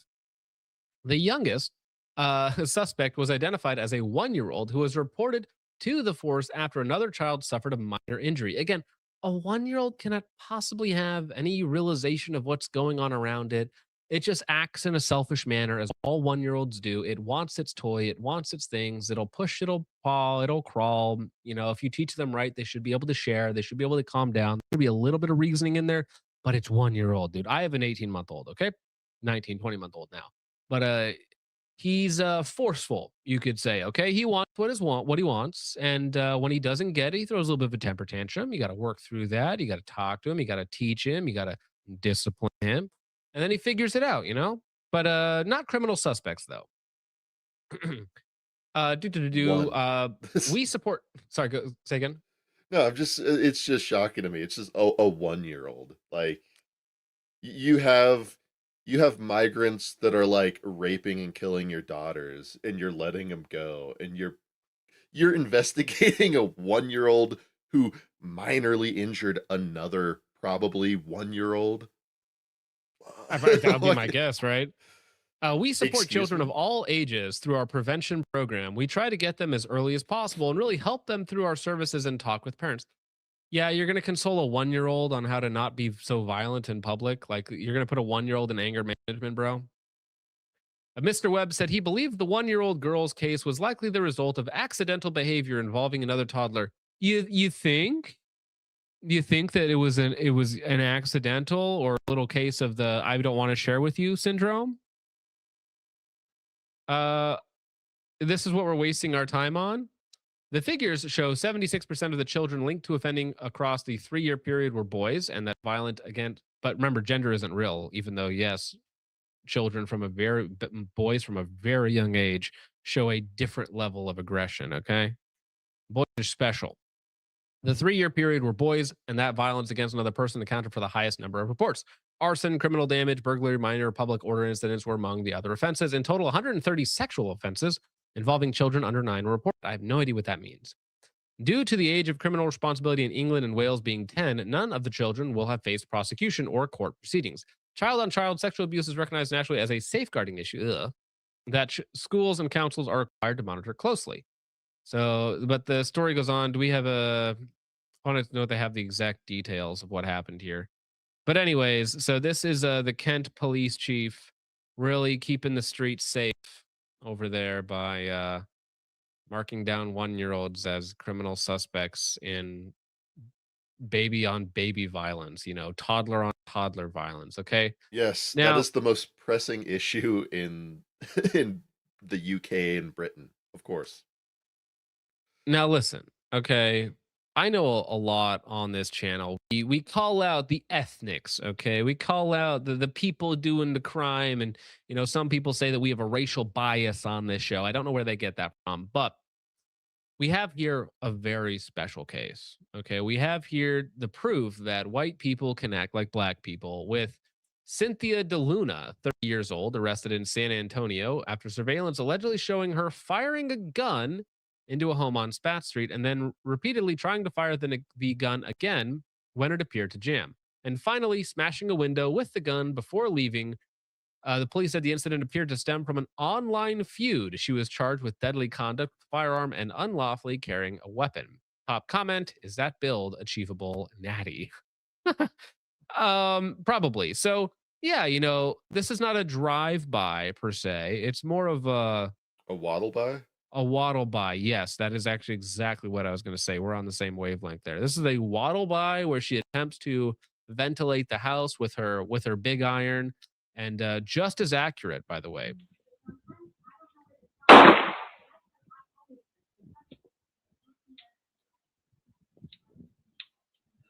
She's trying. I don't know if it's just out of ammo because it's a revolver, so she's like trying to get it to go. Just gets frustrated. This is a very woman moment.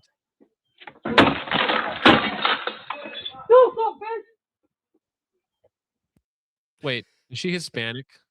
Never mind. This is just more brown on brown violence. Dude, look at that escape velocity. What do they think is going to happen, though, right? When you do this? Like, obviously, they're not thinking there's in blind female rage or something. But what do you think is going to happen? What could possibly be the outcome of this? Like, the worst case scenario, you murder someone and go to jail for the rest of your life. She's a retarded wigette. She's not thinking.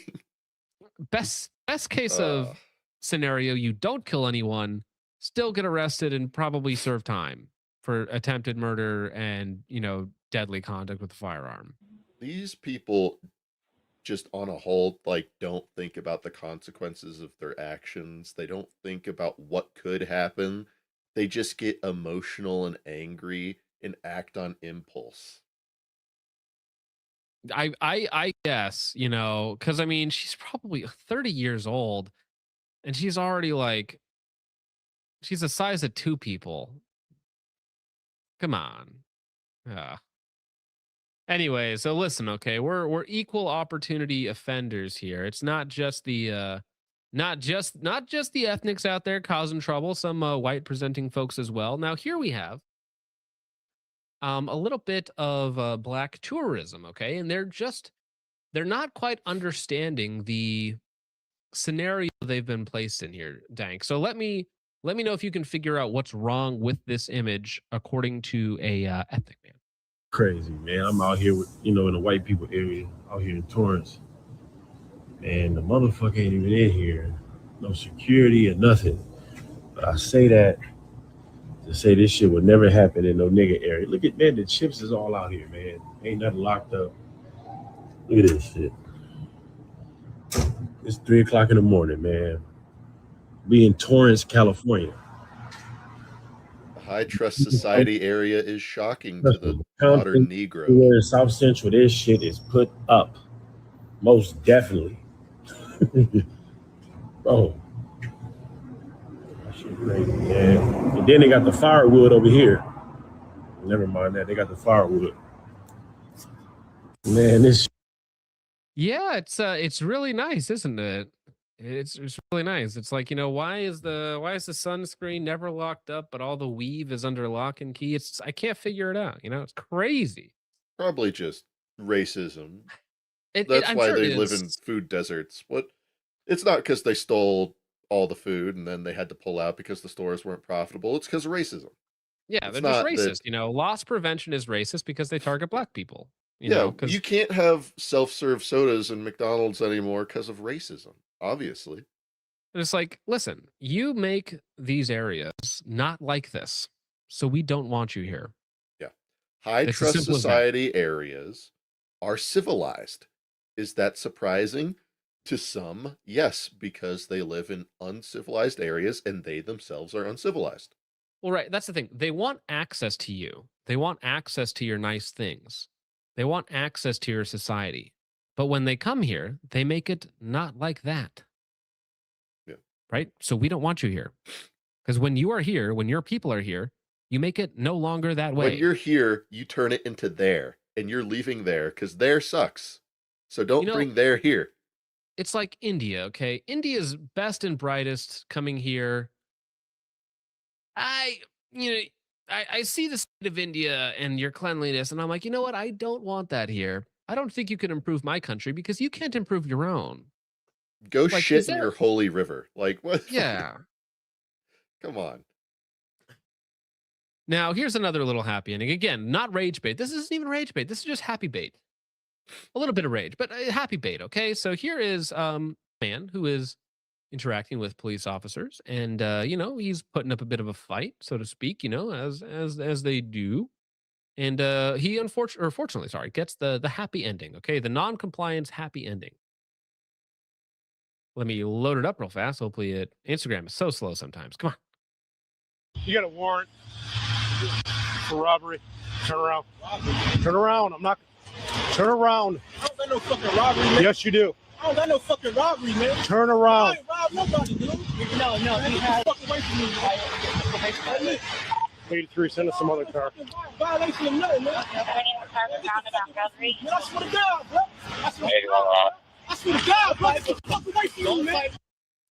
Again, it's like these people just want to get shot. Like, look at him. He's getting he's flustered. It's almost like animals when they're out in the wild and they're trying to make themselves look bigger and they're trying to scare off the predator.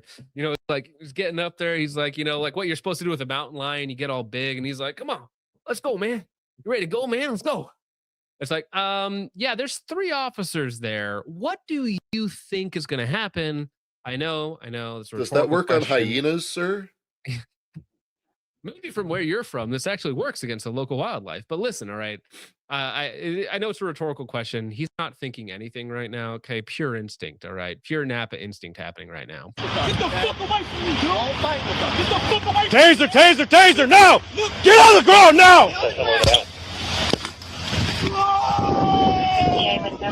Here's the cuffs. Here's the cuffs. The classic, I ain't do nothing, man. I didn't do nothing. Well, congratulations. Whatever charge you had for burglary probably got upgraded to like resisting arrest or something there. So congratulations, bruh. I know that it sucks. Okay. I know that you don't like it, but if the cops come to arrest you, okay, there are 2 options: death or arrest. That is only the 2 options. Okay. It is death or arrest. Okay, so if that happens, you shut up, you get arrested, you fight illegally, and even if you're black, if you get arrested, just call out some NAACP, black criminal get off 1-800 number to fight your case due to heckin' racism or something like that. Get a woman judge, even once, Perfect. and you're fine. Why are you doing this? This guy acts like he's not going to be out of jail in 15 minutes. Just go to jail, get booked in, walk out the same day. You're fine, bro. Relax. You think they're going to hold? You think they're going to hold you? Come on, bro. For burglary, dog. All right. Yeah, he just needed to make it to the bushes and the 5 stars are gone in 30 seconds. Yes. Unironic GTA 6 or GTA 5 cooldown mechanics. Yes. I'm shocked that this image somehow became reality. Okay, so for those of you who are listening right now, okay, so in the first panel you have the please cooperate, just pointing at a suspect and who happens to be black. The black suspect does whatever the heck this is, the wiggly wobbly woobly with a gun pointing at the officer, and then we have the real life thing.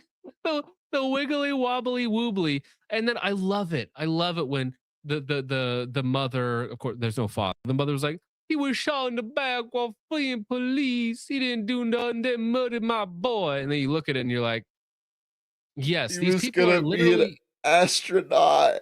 He's Oh, you literally could be an astronaut. running away, falling over while somehow shoulder out of socket, pointing the Glock back at the officer. This, ladies and gentlemen, is a justified shoot. Okay? You may not like that I put 2 rounds into the back of his head, but this is indeed a justified shoot. Enderman breakdancing. Yes. You're just now seeing this. Look at my earlier chats. Sorry, I know that we haven't gotten all the super chats, okay? But it's so funny to see art recreated in reality, okay? And like, there's multiple cops around. Man, at this point, if I see a gun, even as a civilian just walking around in some sort of altercation, like it's gonna be a bull drill. It's gonna be like I'm gonna defend myself to the maximum extent of the law. Okay, when this gets used against me in 2 weeks in court, I'm gonna defend myself to the maximum extent of the law legally because I feared for my life. All right, that's what it's gonna be. Let's see. Now, do you like public gyms? No. You don't? Why not? What's wrong with public gyms or cheap gyms, I should say? All gyms, I guess, are Probably public. this video. Probably whatever we're about to see. Well, what do you mean? The clientele there may be not quite up to par. They might have tendencies that you dislike. Yes. Well, anyways, there's a reason why I work out at my house, away from people, because I don't like this shit. I would not like to work out in a gym like this. So I believe this is Planet Fitness, which I think at one point in time was like $10 a month. And you have your Black Queen. I don't see any Woods in chat, actually. I'm kind of surprised. And she got her ruffles, which have ridges, by the way. I told a funny story about ridges in my video that people really disliked. And she's got tamales,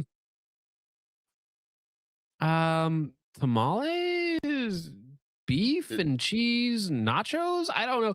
In the actual cup holder on the machine, right? The lack of care for anyone else, the disregard for society, your world means nothing to them, right? You and I would never disrespect like somebody else's establishment like this, right? We wouldn't do that to people. We have just this Also, common decency that's ingrained in us since birth. I wouldn't eat food off of public gym equipment. That's another aspect. Very good point. This. Even if it's clean, it has all the chemicals from whatever cleaner they're using. No. Never seen a treadmill spicy bowl. They ain't never seen a treadmill spicy bowl before. Let's get into it. Thick grass, big grass. Hold on, let's see that. The area 10 way, the Midwest way. What we talking about? Go ahead. Get that. Oh, yuck. It panned back and it's even worse. Oh, bro. It probably is too. We're paying for this, by the way. Section 8 breeding program. Yeah. This isn't Planet Fitness. This is Planet Finis. Planet Finis. I finna finish my meal in here, dog. I burn into calories so I can eat the calories, dog. Shit. If you're walking and eating slop at the same time, it cancels out the slop, don't you know? You know, surprisingly enough, I saw an overlapping map the other day, and it was places, countries where people die of diarrheal-related illness, and places where people eat with their hands without using any sort of utensils. And they matched up perfectly. Isn't that interesting? I think that's quite interesting. Listen, okay, there's a lot of overlapping maps, you know, that can be showed on screen that happen to represent certain population densities, sorry, that have certain proclivities. Okay. They say the South is so stupid. Look at their IQ, average IQ. Look at their crime. Look at the rape. Look at the inbreeding. And it's like, do you want to look into these stats just one step deeper, good sir? One step deeper. Hold on, you gotta do that one more time. I don't think they seen that big grab, thick grab. What we doing? On a treadmill. In the gym with it. I'm talking about we working out and we eating good. Where they doing that at? Let's see. Hold on. Big grab. And I'm mad she didn't want the extra sauce, but it's okay. In what world is that spicy slop finger foods? Right? In what world is that spicy slop stew gunk finger foods? Am I crazy? I'm not crazy, of course. Well, anyways, that was the end of the rage bit. Honestly, the Planet Fitness was the worst part there. The 1-year-old being a police crime suspect. Like, okay, yeah, UK's retarded. Just the people that exist in Planet Fitness. It's like, all right, we need another Holocaust. I'm just kidding, ADL. Okay, all right. The first one obviously wasn't effective. Why do we need a second one? Oh, double whammy. Hit him with it again. All right. All right, we'll get to you guys' support now. Over on Ko-Fi, I saw one came through. Polly B for $20. Hey, Mr. Krabs! What is it, Bob? Squidward's father raped him. Yes, I suppose that is rather sad, but Squidward can kill himself during his break. Thank you. Says the big or small L libertarian to paint your pipeline is real, and I have traveled it. Can hurt your ideological priors, but I have good news. Work will set you free. Do the hard work of killing your former weaker self. Thank you, Paulie B. I appreciate that. That is a big truke nuke over there on Ko-Fi. Corporal Cripple for 10 on Ko-Fi says, I knew Garrett Foster, who got himself shot in Austin. We are not friends. He claimed to be a libertarian. He was just a confused, open borders, mentally unstable lefty. Well, I mean, open borders, mentally unstable lefty defines like half of libertarians out there. Like, let's be real, right? Let me see here. Polly B over on YouTube for 5 says, I will believe in these psyops when the victims number among the 271,000. Well, right. That's the thing. That throws it all off, because it's like, okay, you're anti-Jewish. You hate them. You want to kill them, but then you don't. You kill somebody else instead. It's like, I just don't believe you, right? I think you're just lying to me now. I think you're just full. I think you're full of shit. Thank you, Polly B. Amorai Boy for 5 says, the left and nons love to adopt the imagery and iconography of those who would have ended them. Examples, the John Brown Gun Club, correct, yes, and Hitler-loving Mideasterners. There is a weird through line there of brownoids going for white supremacist leaders and ideologies that would actually hate them and have them, like, at least exiled, if not worse, right? And it's like, maybe you do actually unironically like the ideology, but it's not for you. Amaranth Boy for 2 says, the enemy of our enemy is not our friend. I agree. Sometimes they can be useful, though. Thank you, Amaranth Boy. Everyday American for 5 says, the country is dead. Donald Trump killed it. Boomers killed it. Israel killed it. There is no voting our way out. There is no political solution. Well, I think that there's like a slim chance of something happening in the least violent manner possible. That's my take on the situation. And what I mean by that is, like, literally biologically, when the boomers age out, it is going to be a battle between the far left and the far right. That's what's going to be left. The middle will literally die. You know, the gray zone in the middle where they just want to grill, those people will literally be dead. And it will be Gen Alpha and Gen Z's strongest rightoids and leftoids fighting against each other. Okay. So I think that the political climate will shift one way or the other. I mean, you've already seen it, right? Israel has a negative outlook in American politics. 67% of Americans have a negative view of Israel. Never happened before in the history of our country. Okay. The one around for 80 years, but still. Okay. So listen. There are chances for things to change, okay? It's going to be battle between the left and right, but there are certain things are going to change one way or the other, okay? Yeah. Consumerist Thank you, everyday boomers who bought 5 cars, 2 boats, a house with the greatest economy that has ever existed. I did say pretty 67. close to death. Gosh dang it. Sorry. So. Jimmy in chats, I did say 67. It's 2/3. I should have just changed the number. Amrai Boy for 2 says, I sent you a topical meme on the Massie thing. Let me see. Is it on Instagram or no, it's on Discord. I got it over here. The thing is, it's like 20 feet away from me because my monitors are so big that I never see it. Let me pull it up. Fine. Okay. I'll do it. All right, let's see. What is this? What does this even say? Okay, we got cringe millennial memes, or I think it might even be Gen Z. Thomas Massie, I'm against foreign intervention, spending increases, and endless war and gun control. Wouldn't that make you a Democrat? It actually makes him an anti-Semite. But thank you, Amorai Boy. I appreciate it. Everyday American for $20. Are you trying to have sex with me?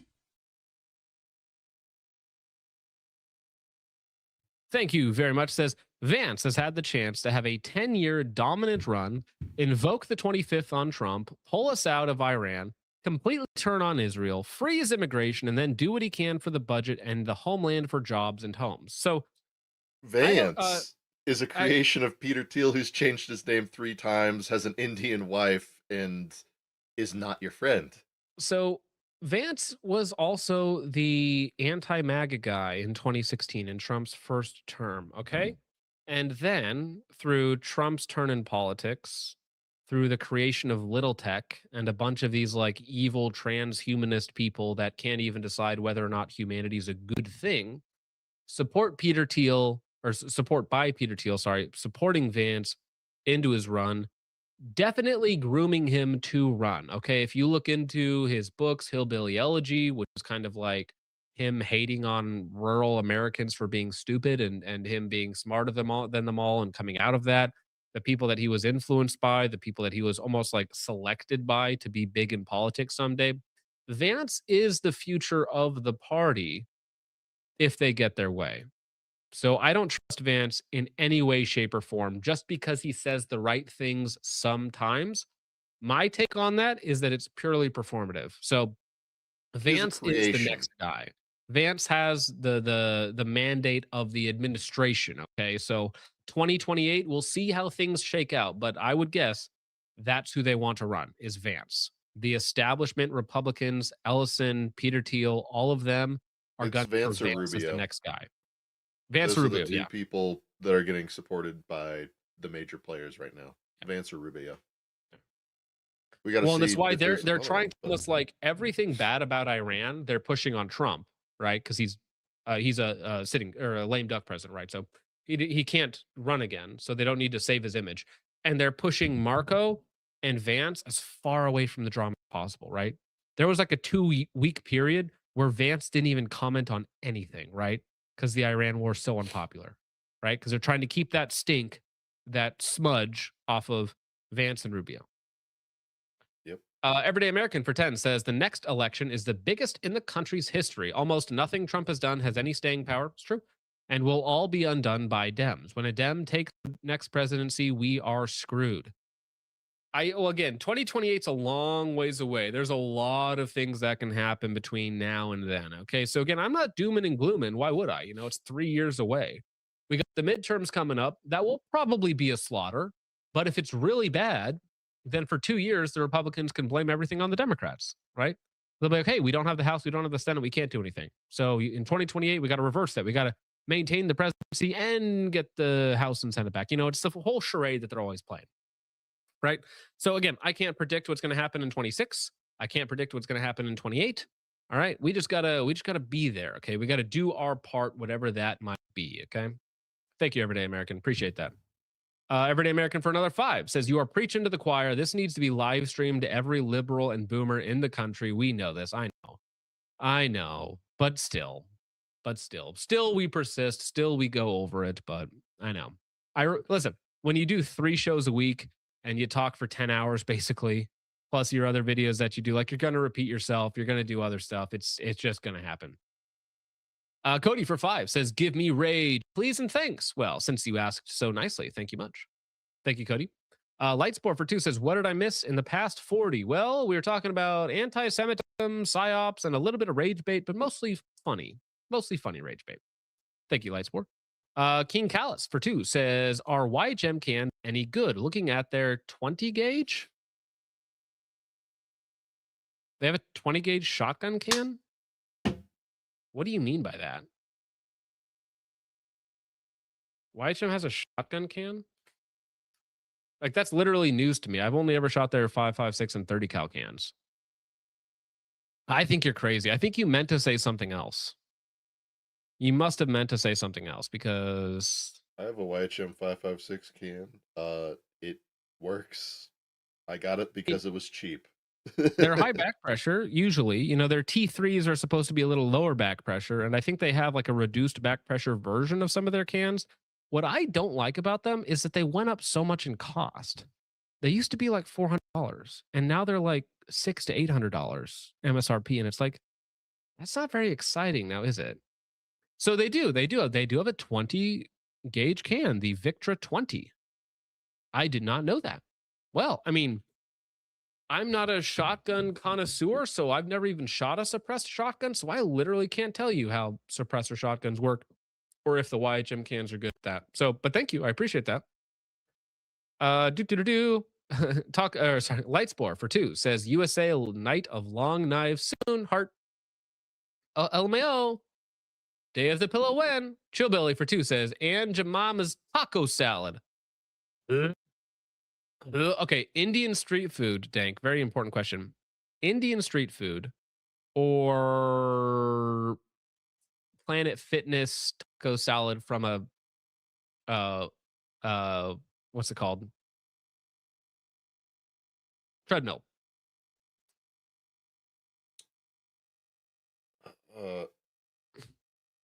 Treadmill. I'm not eating Indian street food. No, I agree. I actually would also take the treadmill. Yep, unfortunately. Yeah, I would sooner do so many things than eat Indian street food.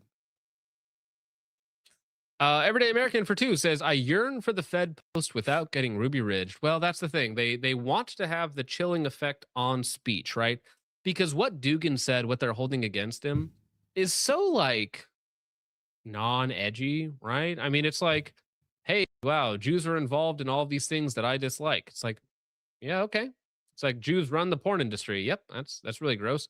Jews push for race mixing and for abortion and for all these other things. It's like, yeah, it's terrible. Yeah, they run the banks. Yeah, for the most part. Media, yep, for the most part. Hollywood, definitely. Transgenderism. Yep. Oh, yep. Transgenderism. Where's all the pharmaceuticals manufactured? Tel Aviv. It's like, yeah, no, totally agree. It's like all these things are like just subjective. So it's like not spicy to me at all, but to normies, it's like poison. It's like kryptonite. You know, you show them like one tweet about how Jews control something they don't like and they just like flip out on you. It's like an off switch for their brain. Whatever. But thank you, Everyday American. I appreciate it, sir.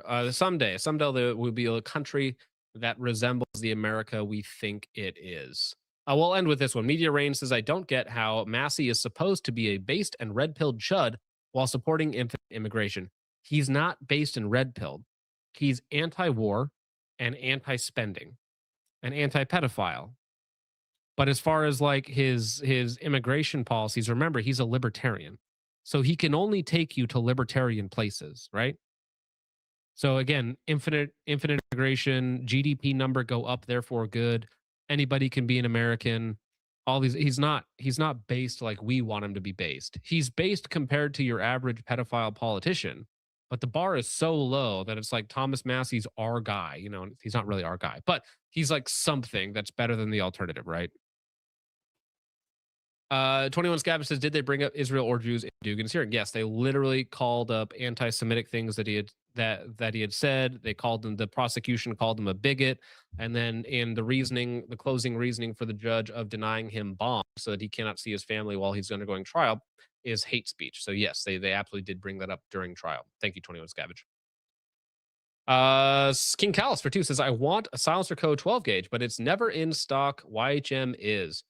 I think Beast, one of the guys, the silencer nerd that we have, Engineer Man, he likes a silencer code 12 gauge as well, but it is never in stock. He found it at a local gun store, I want to say, and then had them ship it to his FFL because he just randomly found one somewhere else, you know. So they are hard to find, but they are apparently very good. So, you know, if you're going to spend a lot of money on a can, get the one that you want. That'd be my recommendation. Get the one that you actually want. All right. Well, Dank, what would you like to shout out before we get out of here, young man? Everybody in chat, you were made in the image of God, so glorify the image of God. Don't treat yourself poorly. Get in good shape. Go to church, etc., etc.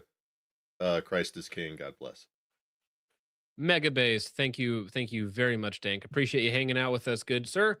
All right. To everyone in chat, I hope you had a wonderful Wednesday. A couple days left in the week. Still got work to do. Okay. So do what you can. That's been the motto for the last couple of weeks. We know that we can't do everything on our own.